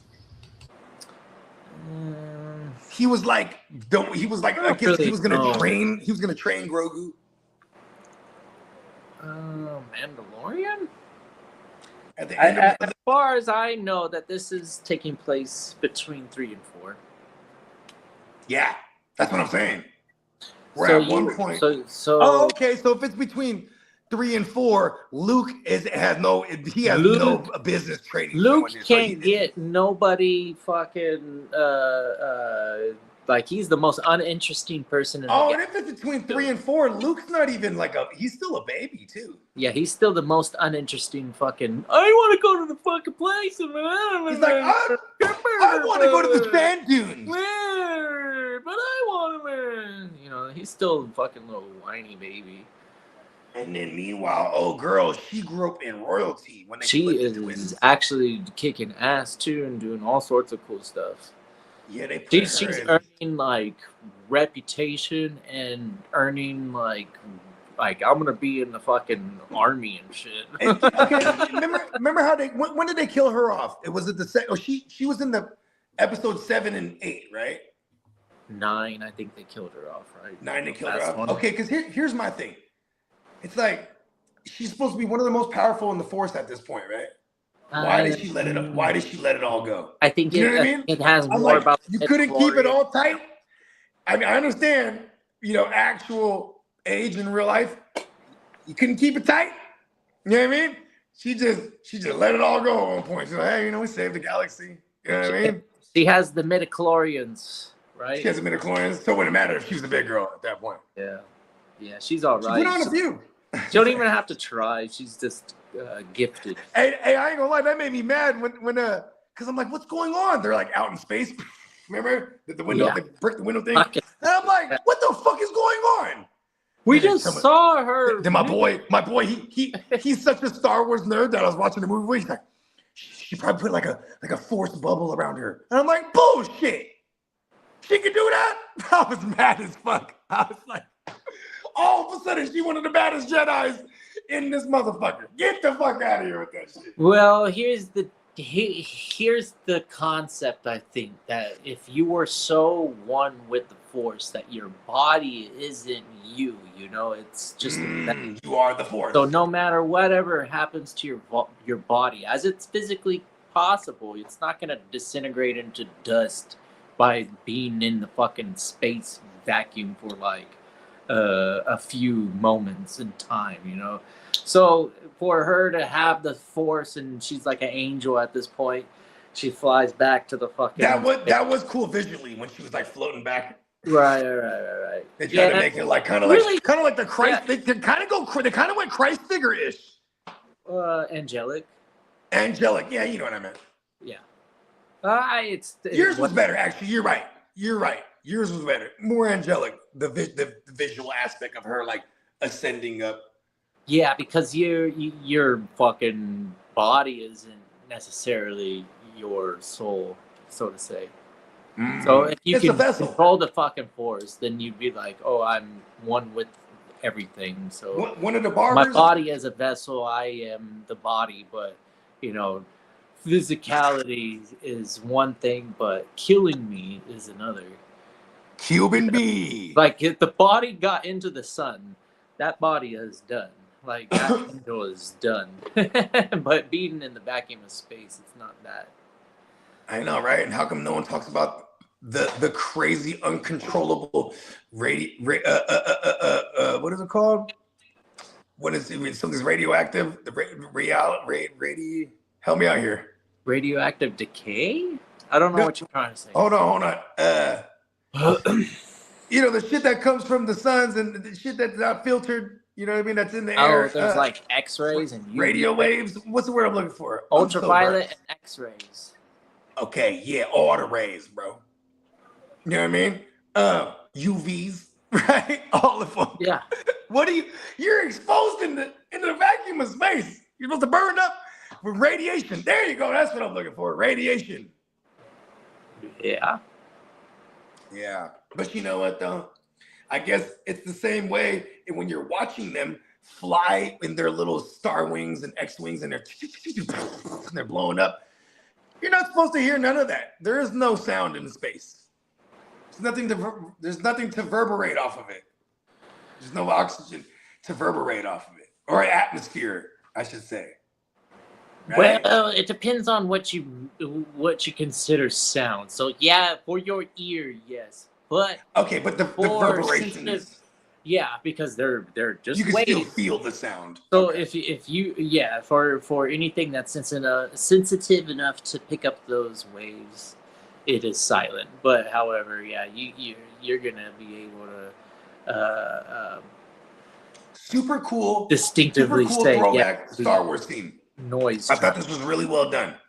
So they're chasing Django Fat. Not Django Fat. What was the dad's name? Yeah. Oh yeah. So there's Django Fat, and then there was Boba Fett was the son, right? Yeah, Boba Fett was Was his clone, but he grew him as a regular from baby. Yeah, they're all clones. Yeah, They're well, part of they're all clones of Boba or of Django, right?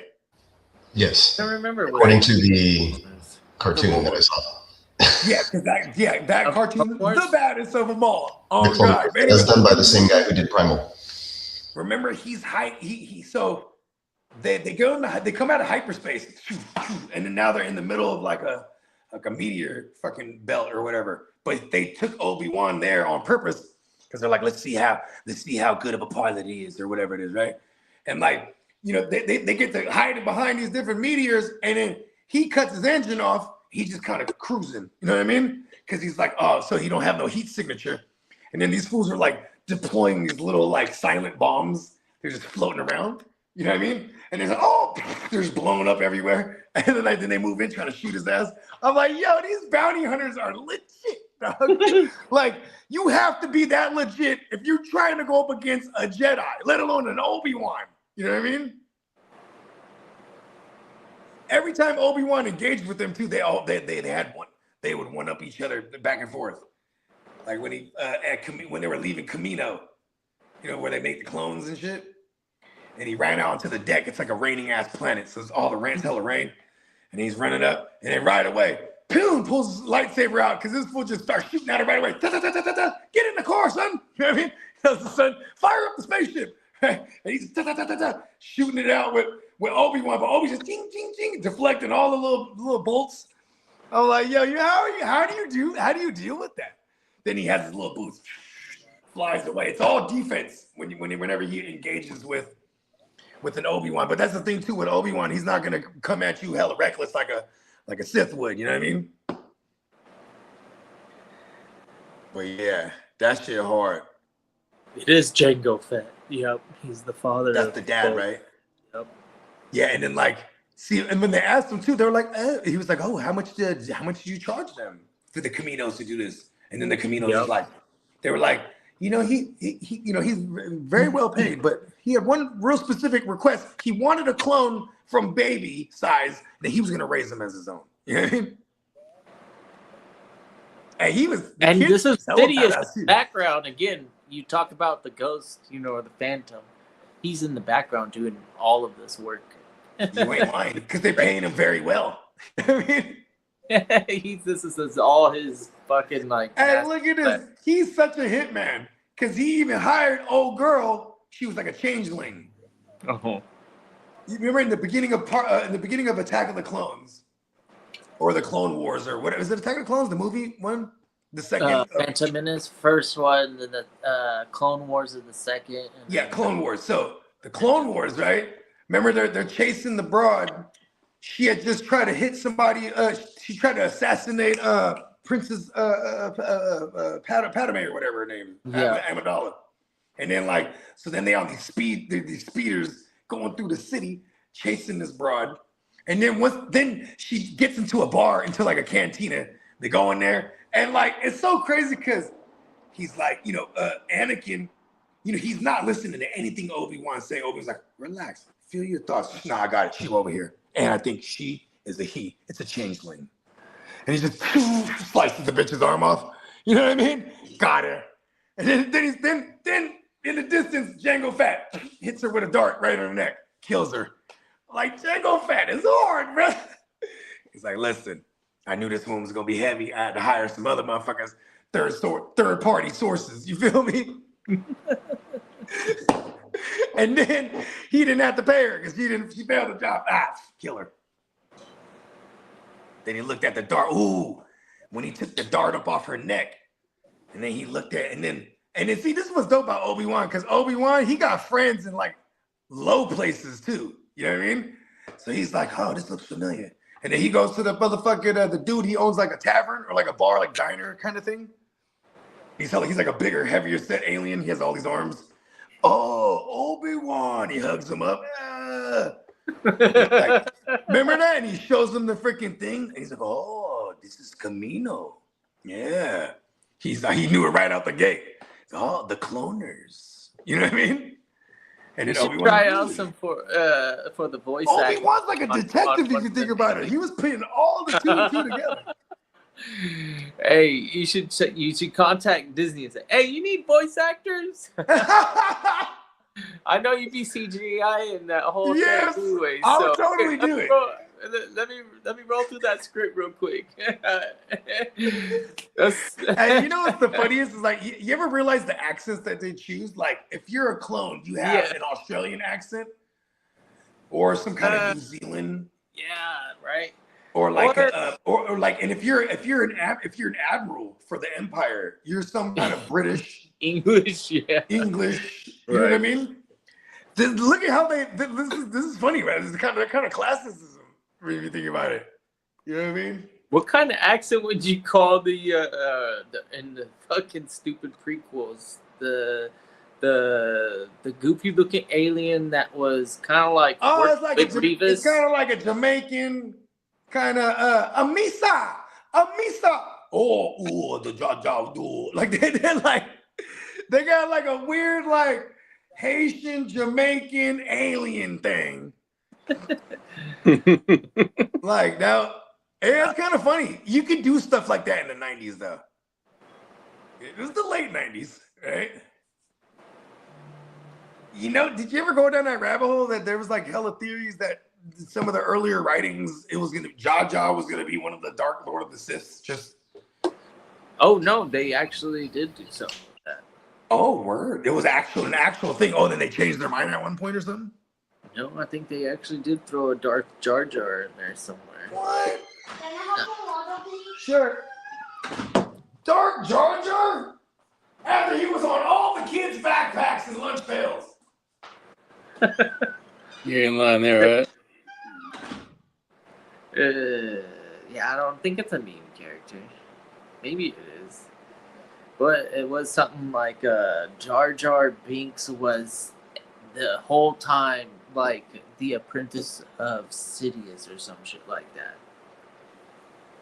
That he was in the background doing like all this like goofy Jar Jar stuff as a front for putting him in position to actually be in power. Like this guy in canon was in power. He was like a fucking all right, they're saying this. AJ Brown to the Patriots is almost a done deal, according to inside sources. Who? Done deal that he's gonna be in New England.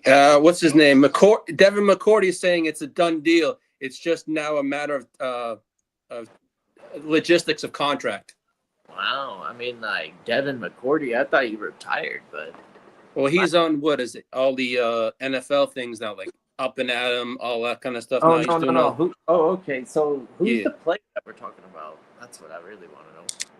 I don't know. I wonder. I wonder if Kayshon Bouttie's part of the deal clause because he's not. They say he hasn't been at OTAs and his name has been mentioned, but I don't know if they're trying to take off the less of draft picks, but they're trying to give out players instead of draft picks.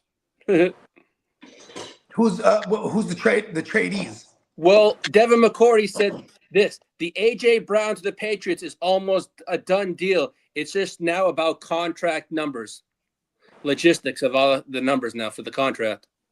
But it's basically a done deal. Interesting. You know what? If and when this finally goes down, I'll just be like, told y'all, because I'm like, no one's trading it for him, but the Patriots. Like, that's the only one that ever made the most sense because you got a young QB contract there. You need a true number one. They already visited this concept last year, getting a veteran with Diggs, but he was a one-year guy. Now you get AJ, who's arguably in his prime still. You know what I mean? Like this just makes Mike Vrabel is the former coach that drafted him to the Titans. So it's like, they have all these correlations that make the most sense. I'm fairly certain this is what we want for fantasy. It sure the fuck is. It's a true WR1 role, and he's gonna get peppered. Diggs had good numbers last year. I think that's a reasonable expectation. If we get more than 140 targets, that's a plus. But I think we can at least expect 120 to 140. And it's out a those different. When we get AJ Brown back with Mike Vrabel, it's a different type of team. When they were together, they had Derrick Henry before. You know what I mean? Where like there was so much emphasis on opposing defenses to account for Derrick Henry that like even with like a 18 to maybe 25 pass attempt Ryan Tannehill, the efficiency was so fucking high when it came to him targeting AJ Brown. I mean, AJ Brown's rookie year, he caught 50 balls and had 1,000 yards. Like, and that type of efficiency just kind of, that was like what we expected from him in Tennessee. When he got to Philly, it was dope because then we started seeing him get 7-8 targets in that first year. You know what I mean? Where it's like, oh shit, we got a guy here. You know what I mean? But then they did what they do best. Went back to running the ball. And that Saquon year that they won the Super Bowl, you know what I mean? AJ was, it was all Saquon and Hurts on the ground. You know what I mean? So, but that's what's dope about Howie Roseman. He's like, all right, we're doing this now. You know what I mean? So they're gonna move on. They got Lemon and they got, all right, now we're doing this now. We're gonna move on from AJ and we're doing this now. Whatever it is, this is gonna be. You know what I mean? I'm excited. I got some AJ Brown shares. I also got a shitload of Romeo Doubs shares, but I'm also not mad at that neither because he's really a number 2. Last thing you want is having Dobbs getting double teamed, triple teamed. Yeah, then he's just fucking useless.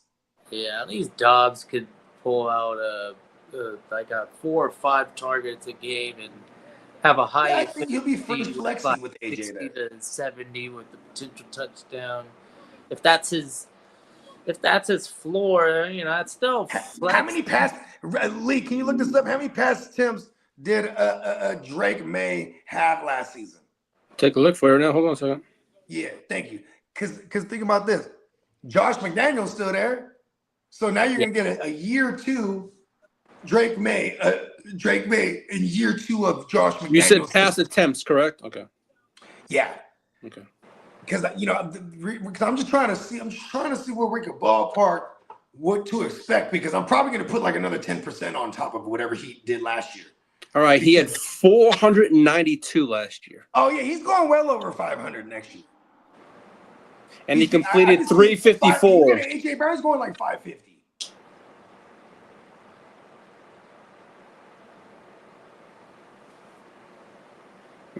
So 492 attempts, 354 completions. 354 or 492. What is 492 attempts and then 354 completions. Like 68, 67? Like what percentage completion rating is that? What did they do for That's almost like a 67% rating. Yeah. That's what I know. I'm somewhere in the ballpark. It's either 65 to set. It's like 65 to 70 to me, close to that. Well, the reason I'm even going right to those numbers right there is because that's still league average too. You know what I mean? Like league average is like 68% or something like that, 66 or something like that, as far as completion rating goes. So that's pretty fucking good. And I think those numbers get better. You know what I mean? I love continuity. Continuity is the best. He had to learn the system. They got Vera Tucker. Okay, so that was a good move. That's a great move. Sasha? They drafted a tackle. Two tackles. I mean, you know what's crazy is they were getting beat up at their bookend spots last year. I mean, look at the playoff run. Peacock was pointing this out too. Like, Drake May was hella fluky last year. They got hella lucky because like he was getting murdered behind that line. Yeah, we need to get him a little bit better protection, right? Pause. I'm with you, bro. Yeah. I wonder how much is too expensive for a Is it Drake okay? May this year. Because watch when he gets AJ Brown, then it's like boom. Now it's like he's literally the number 2 QB off the board. Well, you know what? I hope I'm in those leagues because I'm avoiding quarterbacks. I'm going ahead and sticking with my guns, and this isn't anything new, man. I have a theory. If you can go 5 rounds in your draft and just take 5 wide receivers, be disciplined, and then there's a late round gang. There's a lot of recency bias towards that build. Yeah. Coming from somebody that built best ball winners, I'm telling you, man, wide receivers. Let me ask you a question, Kitteh. In our format, say, you know what I'm saying? In our format, redraft wise, for the West Side League, whatnot, your best receiver, whoever that may be on your board, or Josh Allen, and they're both available, what do you do? The best receiver on my board. Yeah, on your board. But Josh Allen is also available. In a super flex? Yeah.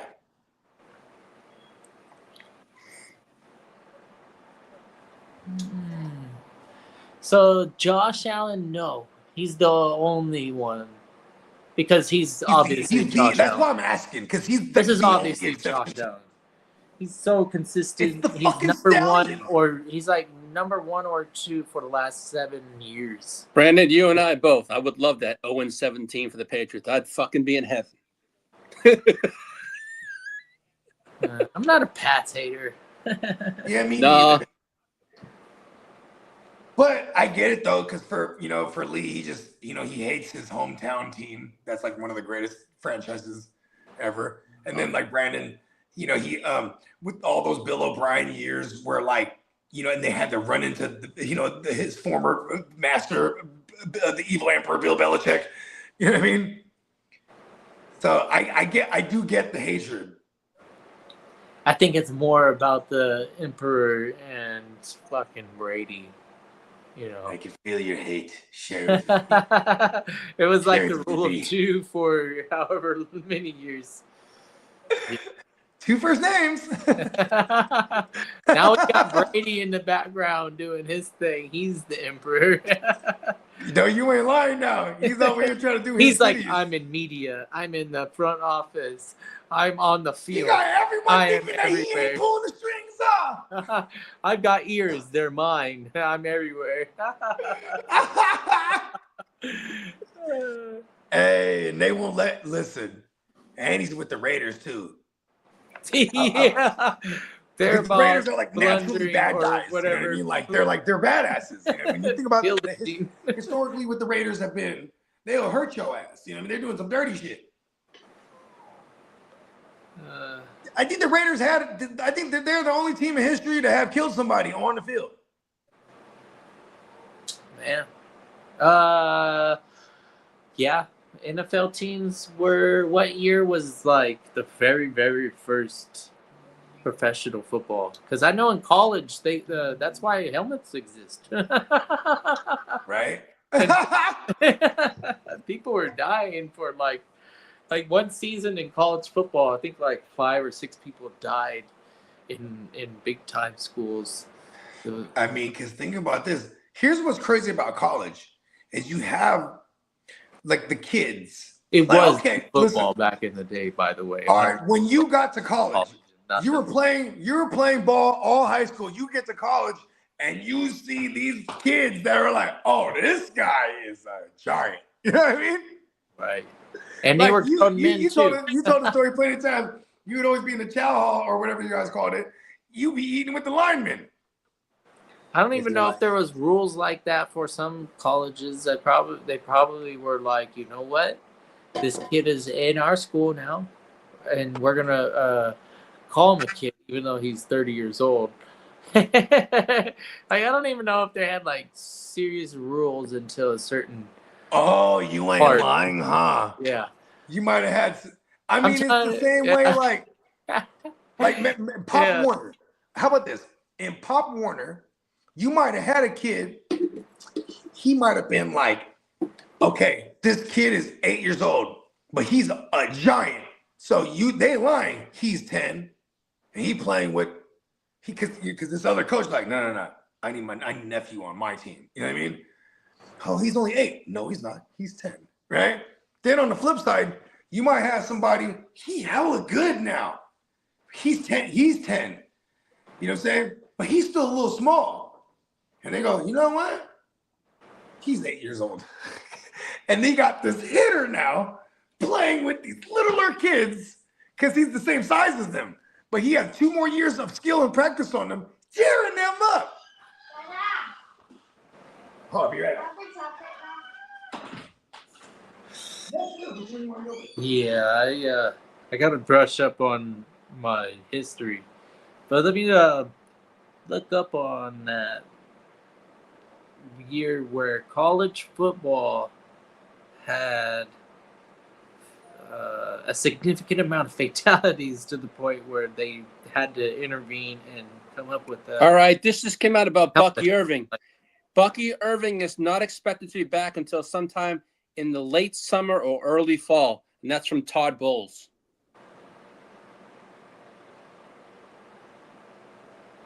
Each. Shit, 19 players died in 1905. I'd say that's a significant number. Oh, man. Yeah, this is a rough game, especially when you get dogs like Scatterboo. You know, imagine that. You got like 11 Scatterboos out there without gear playing this game. Same rules, no nothing though. It's like bare knuckle boxing with Mike Tyson and Evander Holyfield or Lennox Lewis. I mean, shit. Somebody's going down. Not getting back up.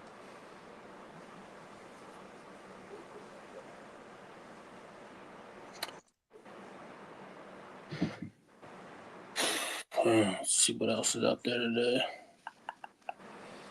Yeah, so it did spur the rule changes for the Intercollegiate Athletic Association of the United States. That's what it was called back in the day. And oh, look at this. This is cool. So one of the radical rule changes were to legalize the forward pass, abolishing mass formations, which I'm assuming are scrums like in rugby, and then extending the distance required for a first down to 10 yards to open up the game. What's that mean? I don't know what that means, but. Yeah, if the yardage was only like, say, 5-6 yards, man, the offense is never coming off the field. Shit. Unless it's a turnover.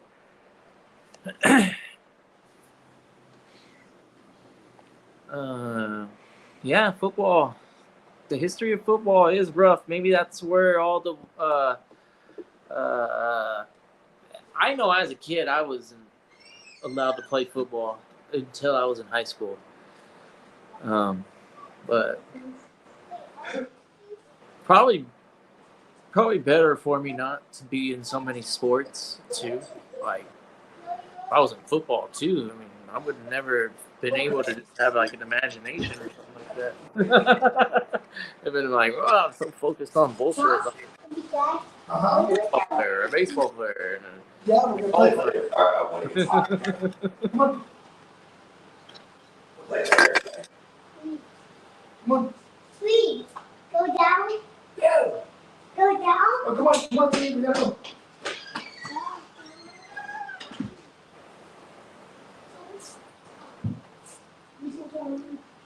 Ooh, I have Chick-fil-A chicken nuggets. Really? They're like the best nuggets. Hey! I was fixing your sock.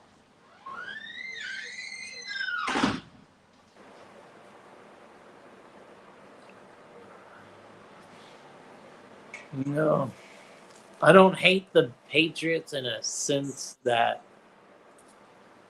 I don't avoid them in fantasy football. I don't avoid any team in fantasy football.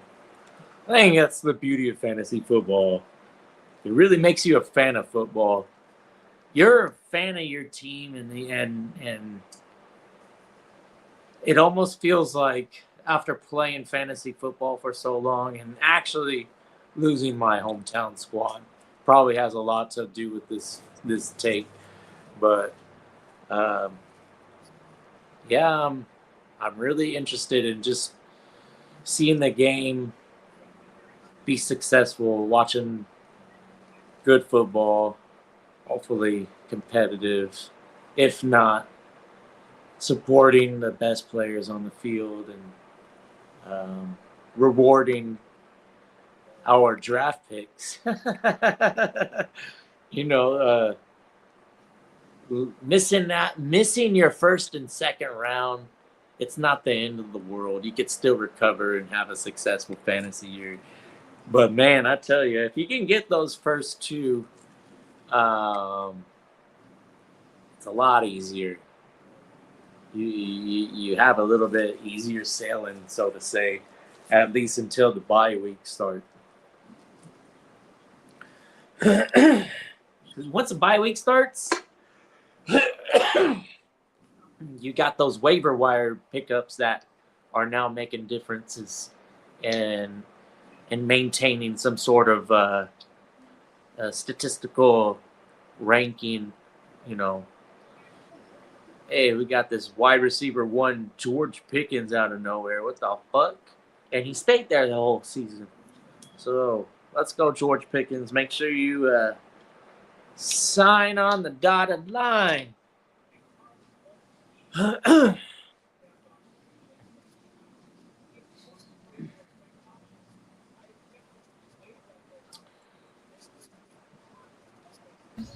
Almost done with this video loader.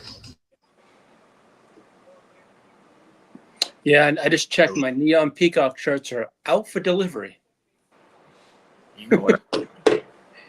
DHL, but it went from DHL to USPS. I'm like, all right, they'll be here about very soon. I ain't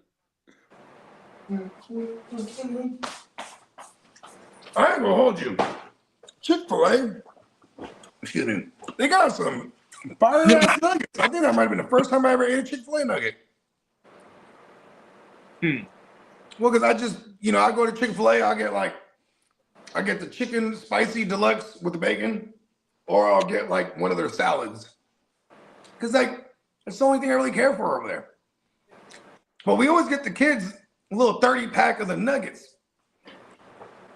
And them things are smacking, bro. Like, oh, okay. Now I'm gonna have to keep an eye out if they don't finish it. Oh, you don't want those no more? You done? They're famous for their sauces. Yeah, I like their ranch. It's pretty good. And their barbecue sauce is pretty good. Then they have like their Chick-fil-A sauce. It's like kind of like the orangey, kind of like a sweet. Yeah, they got a lot of renditions of that one. Yeah, they do. I know. That's why I'm like, I'll just do the ranch. They have a blackened ranch over there where it's like, there you go. Like a pepper ranch. Not bad. Yeah, I've never been the biggest Chick-fil-A guy because I just would never wait in that fucking line. Right. Yeah, I'd be like, oh, and then where I'm from, there's an In-N-Out in the same plaza where the Chick-fil-A is. So he's like, oh, fuck it, In-N-Out, man. That property owner is making bank. Loves it. You ever notice In-N-Outs? They all have that where they take the two palm trees and they tie them together. So you have like the little X marks so the they spot. cross. Yeah, so they do the crisscross. Yep. Yeah, so it's got the X marks the spot, right? Yep. Out here, none of the In-N-Outs have that. I think this kind of angers me. You know what I mean? How am I supposed to know this is where the treasure is? You know what I mean? Uh-huh. Can you imagine that though? That's like how fools used to think back in the days, huh? All right. You pirate, like Jack Sparrow, right? Did you ever get into the Pirates? Pirates? I was when Yeah, I was the younger. movies. You know, like Pirates of the Caribbean 1, 2, I 3, 4. didn't. I saw one, and I didn't really continue that. I saw one. That was about it. I like Johnny Depp. Johnny Depp's one of my favorites, so I definitely. He's a good I think actor. the one I didn't see is the one without him. Oh, yeah, I don't know what that one is. Matter of fact, when his ex-wife tried to cancel him, Disney drops him from the franchise. So when he sues her for defamation, which is like when you're speaking on someone to a degree that it hurt them financially. Because that's how you win defamation cases. You have to be able to prove that what she said and accused me of messed up me financially. And like when they removed him from that franchise, that movie came out, they were able to estimate, well, that's about $500 million he would have made. You know what I mean? Like, yep, definitely defamation. You know what I'm saying? Like, her lawyers, I don't know why they even took that case on or why they even attempted to fight it. Because it was like, listen, bro, you know? Well, I guess we were living in the height of the Me Too movement and stuff like that. Which is, I don't know, we don't want to sound insensitive to anything that has to do with hurting women physically. For my man Johnny Depp's sake, that woman was beating his ass and then making it look like she got her ass whooped. Like, that shit was crazy. She would like fuck herself up too. This is not a legend. You know what I mean? It's all in the court. I remember Peacock during that time. He was the only other one that was watching it like religiously, like me. And I'm like, did you watch the trial today? He's like, yep. I'm like, yes. So at least there's someone else I can talk to it about because this shit was insane. Poor Johnny, he would just be so high and drunk all the time.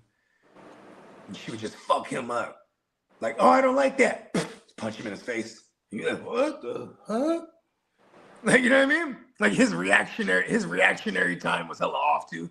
She's like, he'd say something, she don't like it. Oh yeah? Punch him in his face. Ugh. Did she punch me? He don't even know what happened. It's like, poor guy. Hey, listen, all you grown men out there, stop fucking around with these little girls too, though, dog. You know what I mean? She might have been like 30, but bro was like 60 or 50 something, late 50s. Like, listen, you know what I mean? I don't know. How many grown 30-year-olds do we know? I don't think I got grown until I was about 36. I'm about 6 years into my adulthood. I was a kid having all these kids trying to figure it out. I feel like it finally clicked like not too long ago.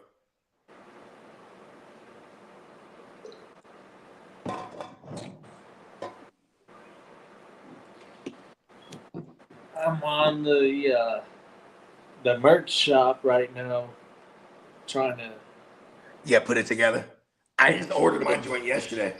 Finally, I got me 2 zip-up hoodies because you could put Peacock. He had worked this design for me where I got the little graffiti calligraphy looking letter B. Then I got the Bogard Scott-Free logo on the back, and it's a zip-up hoodie. I was like, ugh. I like the new editions of the chest right here, like this type. Yeah, of the little crest right there. Right? That one's dope too.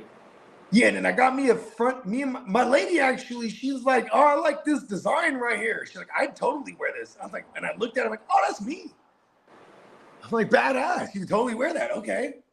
His and hers coming up. Yeah, and I got one of them. I got one of the Vegas ones where I got the wool wop designs and the card on the back. You know what I mean? Okay. Yeah. Yeah, because I felt like I should at least buy one of me from the Vegas thing. Like the Vegas designs this year. I mean, why not? It's hella cheap right now. Highly encourage everybody. Yeah, they got the premium extra soft on a good deal too. For like 16, huh? Yep. I should have got me an extra premium soft thing. I didn't think of that. Ooh. I forgot I already ordered it. I was gonna say, I wonder if I actually paid for it. I did pay for it because I thought it was gonna end yesterday, so I finally pulled the trigger on my little cart. But yeah, I got this heather gray zip up woo wop. Then I was on Amazon ordering like a bunch of just like fucking sweatpants, and I was like, oh, this shit's the same exact color. Boom, got it. Now I got a sweat fit. I'm like, I'm gonna kill it this fall. I already got my fall line ready. You know what I mean?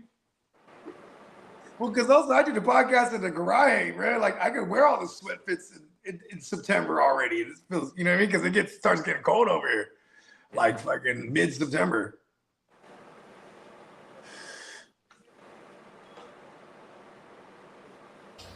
All right, I'm about to export the video. Oh, sick! Bruh. Damn, I totally forgot. Take advantage. I be saying this every time we have a sale that I don't buy the super duper premium soft bitches, bruh. Damn. What, the t-shirts?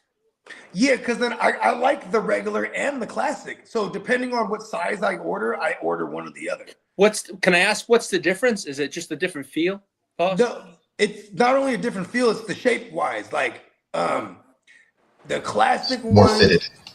Okay. yeah. And then the regular, they're a little more boxy, right? Peacock? The regular is more fitted. Classic is more boxy. There you go. I was dyslexic on it. Yeah. So anytime I get a large, I'm usually going the regular. Cause when I get a medium, I get the regular because I like the fitted shit. But if I'm getting, I usually do large classic where I could just like, all right, cool. Cause I still do have some like fitted jeans.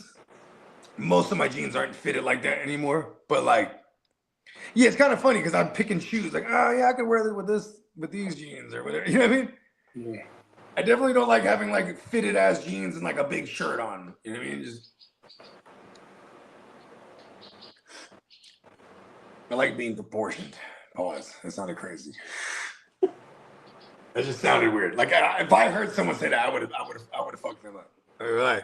So you're just gonna let them proportion you out, right? Is that what you mean?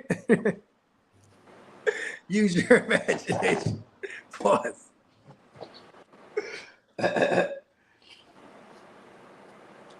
I know, and then they didn't have what fucked me up. They didn't have any red in the zip-up hoodie.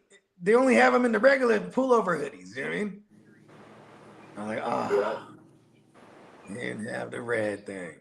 And then they didn't offer a white, and I wanted to do the white, but I'm like, on the logo it has majority white, and then they'll just slap it on there and they send it to you, and then if you don't notice that something was wrong, they ain't gonna say nothing. You know what I mean? They won't attempted it, but they will always like redo it again. But in my past experience, they go, "We're not doing the white again." I go, "Oh, it's cool." You know what I mean? But maybe I'll do different versions of, or I'll ask Peacock if he could wop a different version of some of those logos, like so I could put it on a white shirt. You know what I mean? Because I try to go ignorant, like I want the white version on the white. You know what I mean? Because I got a couple of them. Those white GWN shirts are hella clean. Shout out to whoever pressed those up because they weren't tripping. They're like, all right, cool. And it came out hella clean. Yeah. I tried to get a sweater like that, and then they came out, it was all shitty. I'm like, they clearly didn't, the same guy didn't make it. But at least it was like bad enough that I was able to just peel it off, literally. Like I just peeled that bitch off, now I just have a plain white sweater. But then they sent me another thing. They're like any other color. I'm like, all right, fuck, give me another red one. I'm like, I could never not have enough red or black sweaters. Like my whole closet is like red and black. Yeah, then I have the white section. Then I have like the other obscure color that I have the most, purple.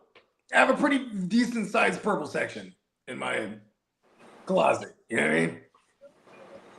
Little to no blue, if not at all. I have a blue Donkey Kong shirt, but it's more like a Chargers powder blue than it is like a navy blue or anything. You know what I mean?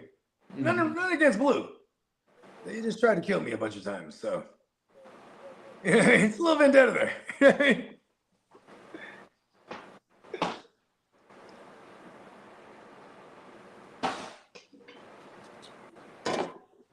think I built myself a cart. Nice. Yeah, I think my order hit for It's like what my I like order about might be it, like 160 something yesterday. it's the 40% off the whole site right now, which is nice. Yeah, you can get other things too right now, like real cheap mugs or whatever. Yeah. Right. I'm getting My girl almost got a tote bag.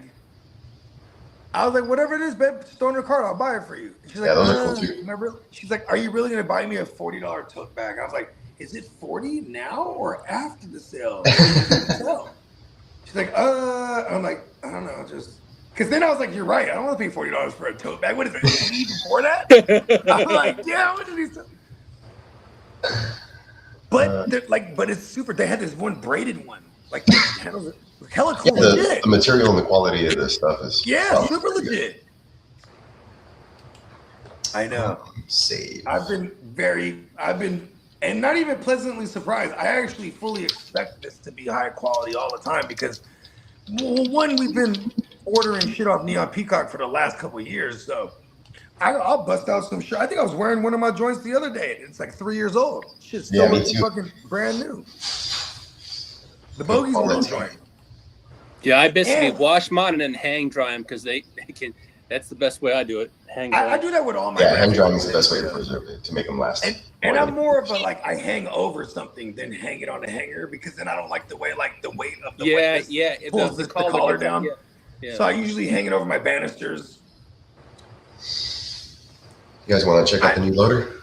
Oh yeah. Yeah. Let's go. Let's do it.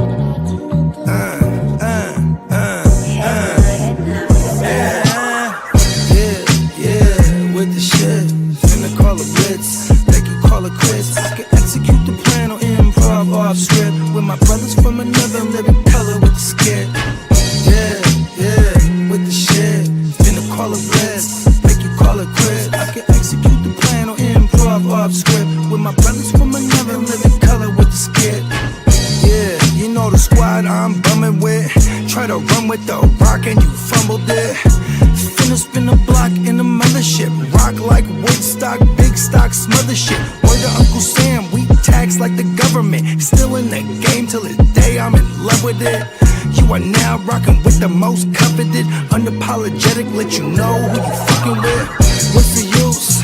I got the juice. Tapping head tops like Duck, Duck, Goose. Slide off smooth in a coupe, no roof. Rocking sheep's clothing, I'm the big bad wolf. Double up, we gon' double down and double that. If I feel him double crossed, I'ma double back. That's a couple hundred large in a duffel bag. Blitzkrieg, somebody gon' end up a pack. Yeah, with the shit. Finna call a blitz. Make you call it quits. I can execute the plan on improv off script with my brothers from another living color with the skit. Yeah, with the shit. Finna call a blitz. Make you call it quits. I can execute the plan on improv off script with my brothers from another living color with the skit. Yeah, you half steppers can't fuck with this. I'm with the big steppers and we stumping shit. Ice grill, you can feel the momentum shift. Alpha and the Omega. I'm the Genesis, real savage, go-getter. Yeah, I'm getting it. School of hard knock. I'm the mascot, flipping shit. Damn, Peacock, that's fucking hella good. Oh yeah. I'm gonna enjoy. We can be hearing that for episode after episode after episode. Shit, There's the new loader. If that's a final draft, it's got my approval. Man. You don't need it. That's fucking dope. Yes, sir. That's why I was a little quiet in the background, but we got it done. What do they say? Quiet work, you get amazing work. Yeah, that was cool. Yeah, I think I'm gonna get a piece is still. I'm gonna get a piece right up there, right above this lamp, or depending on whatever camera I've got it set on. But I'm gonna put it right on the wall behind me. Yeah.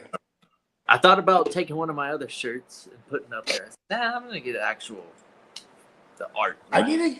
I'm gonna start doing. I have all kind of fly shit I want to do for the decor now, right? But I also have these aspirations of coming out with our own action figure line, and then they're all It's in the works. All right. Yeah, piece by piece. We're gonna do it. I'm telling you, I have. Like, listen, I'm a crazy person, but I know sane people that are really good. And they take my crazy ideas and bring them right to life. You know what I mean? They're damn good, too. I'll tell you that much.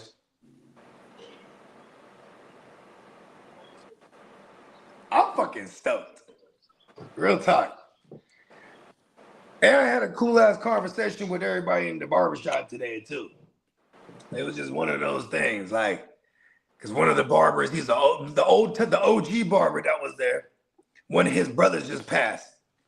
And like he goes, hey Scott, because that's how I introduce myself to everyone. He said, hey Scott, didn't you just have a cousin that died in March? I was like, yeah, and an auntie in April, and her son just passed. And they're like, what the fuck? I'm like, you can't write this shit. You know what I mean? And I love the vibe of the conversation was like on some. We just gotta live while we alive. I'm like, that's what I say every day, man. You know what I mean? Like, especially because I'm tired of hearing minuscule, like, bullshit, people tripping off of bullshit, man. I'm like, listen, you're alive to complain to me about this right now. For real, like, that was me trying to not complain. You know what I mean? I'm like, no, but see, but that's the beauty of it. I want to hear someone complain then. Because then I'll be there to remind them, look, you're alive to do so.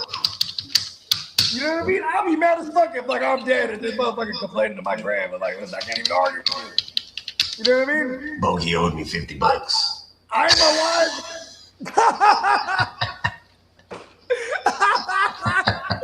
Hey, I don't owe nobody nothing.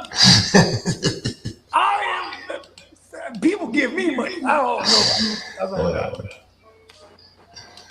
But I'm just saying, like that, hearing him, that's like the only reason somebody would be complaining. Yeah, man. You'd be like, and here, he start reading the grave, and here lies, here lies the motherfucker that owe me bread. Hey, real talk. Hey, back in the days, I would have been like that. I would have buried myself with all of it. You'd be like, you can't leave with it. Says who?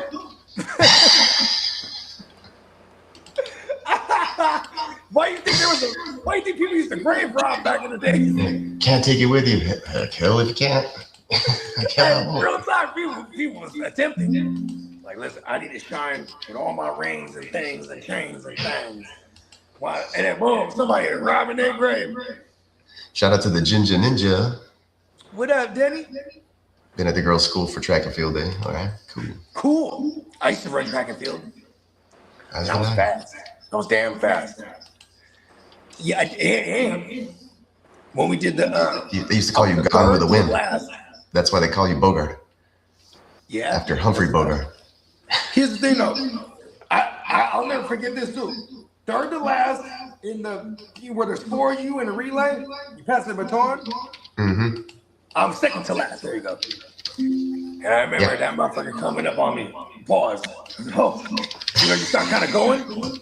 And then he goes to hand me the baton. This motherfucker handed it off hella poorly. Oh, ding, ding, ding, ding, ding, ding. I was like, oh, I gotta grab it up. I gotta salvage it. But that motherfucker, he was gone. Other bruh. Anyways, then the coach got hella on me. Oh, fuck. I'm like, this motherfucker's handoff was hella poor. See, this is what, people could argue word of mouth back then because they didn't have everyone filming the shit. You know what I mean? Yeah. Yeah. Mm-hmm. Yeah, but then after that, I stuck to triple jump and long jump. Triple jump. Tough. I used to do those. It's hard to hit the board on the right steps. Yeah, it was, especially because it was like almost, you have to start your approach from way back there. Yeah, like 28 steps or something, or I don't know, I don't remember what it was. And like, you get close, you start noticing, oh no, I'm up. You trying to stutter. Oh. It's all bad. Like, that's why I stuck with the long jump out there. I was like, ooh, long jump is the shit. Just run and then jump.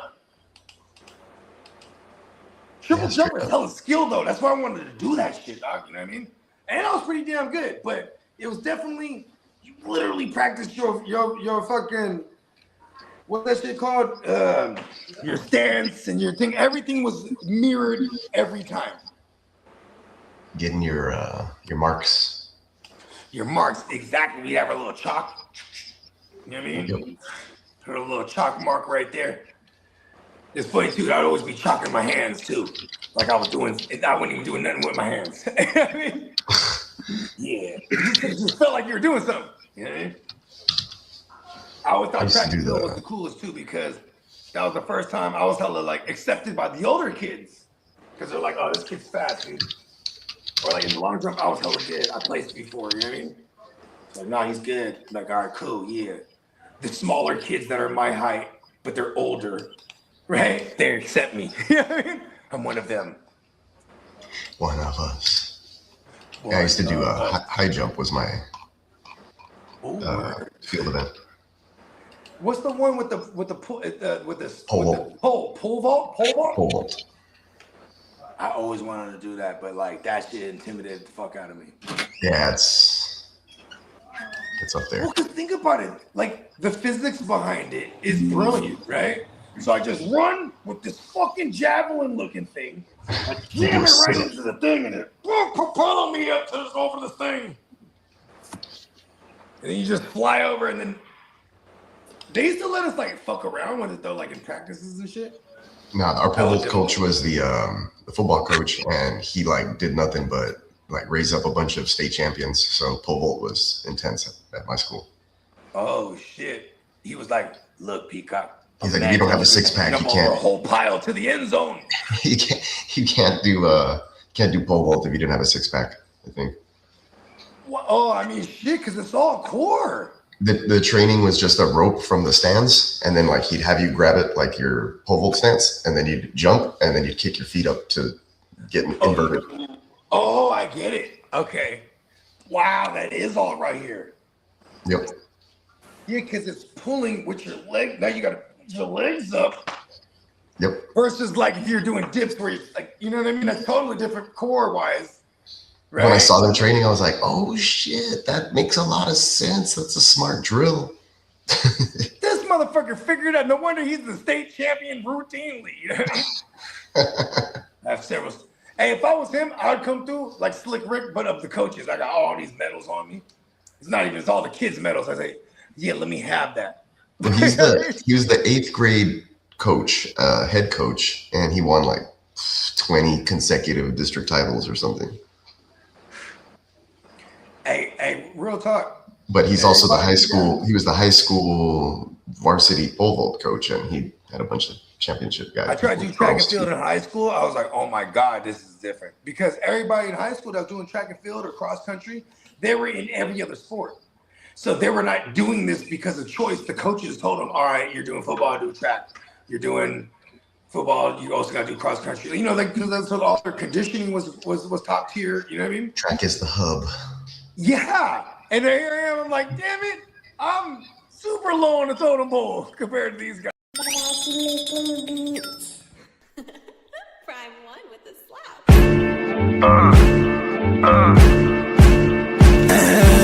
Showing out when we show up. Pop champagne with my showguns. Hella money is the motive. Own ship in the campaign slogan. We showing out when we show up. Pop champagne with my showguns. Hella money is the motive. Own ship in the campaign slogan. Hella yay for sale. Hella yay for sale. I'ma take this winner's purse. Y'all gon' take this L.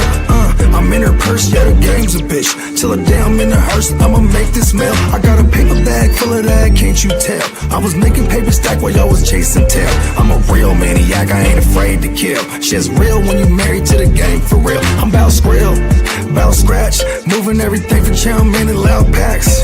Pharmaceuticals, yeah, the doable. Dumb racks got the bag going stupid up. Showing out when we show up. Pop champagne with my showguns. Hella money is the motive. Own ship in the campaign slogan. We showing out when we show up. Pop champagne with my showguns. Hella money is the motive. Own ship in the campaign slogan. Hella yay for sale, we campaign for real. I'm online like a nerd, but I ain't for real. I'm on the grind with the birds, Eve 8 and 12. Getting high, hella fly, how it made me feel. I live in a digital world.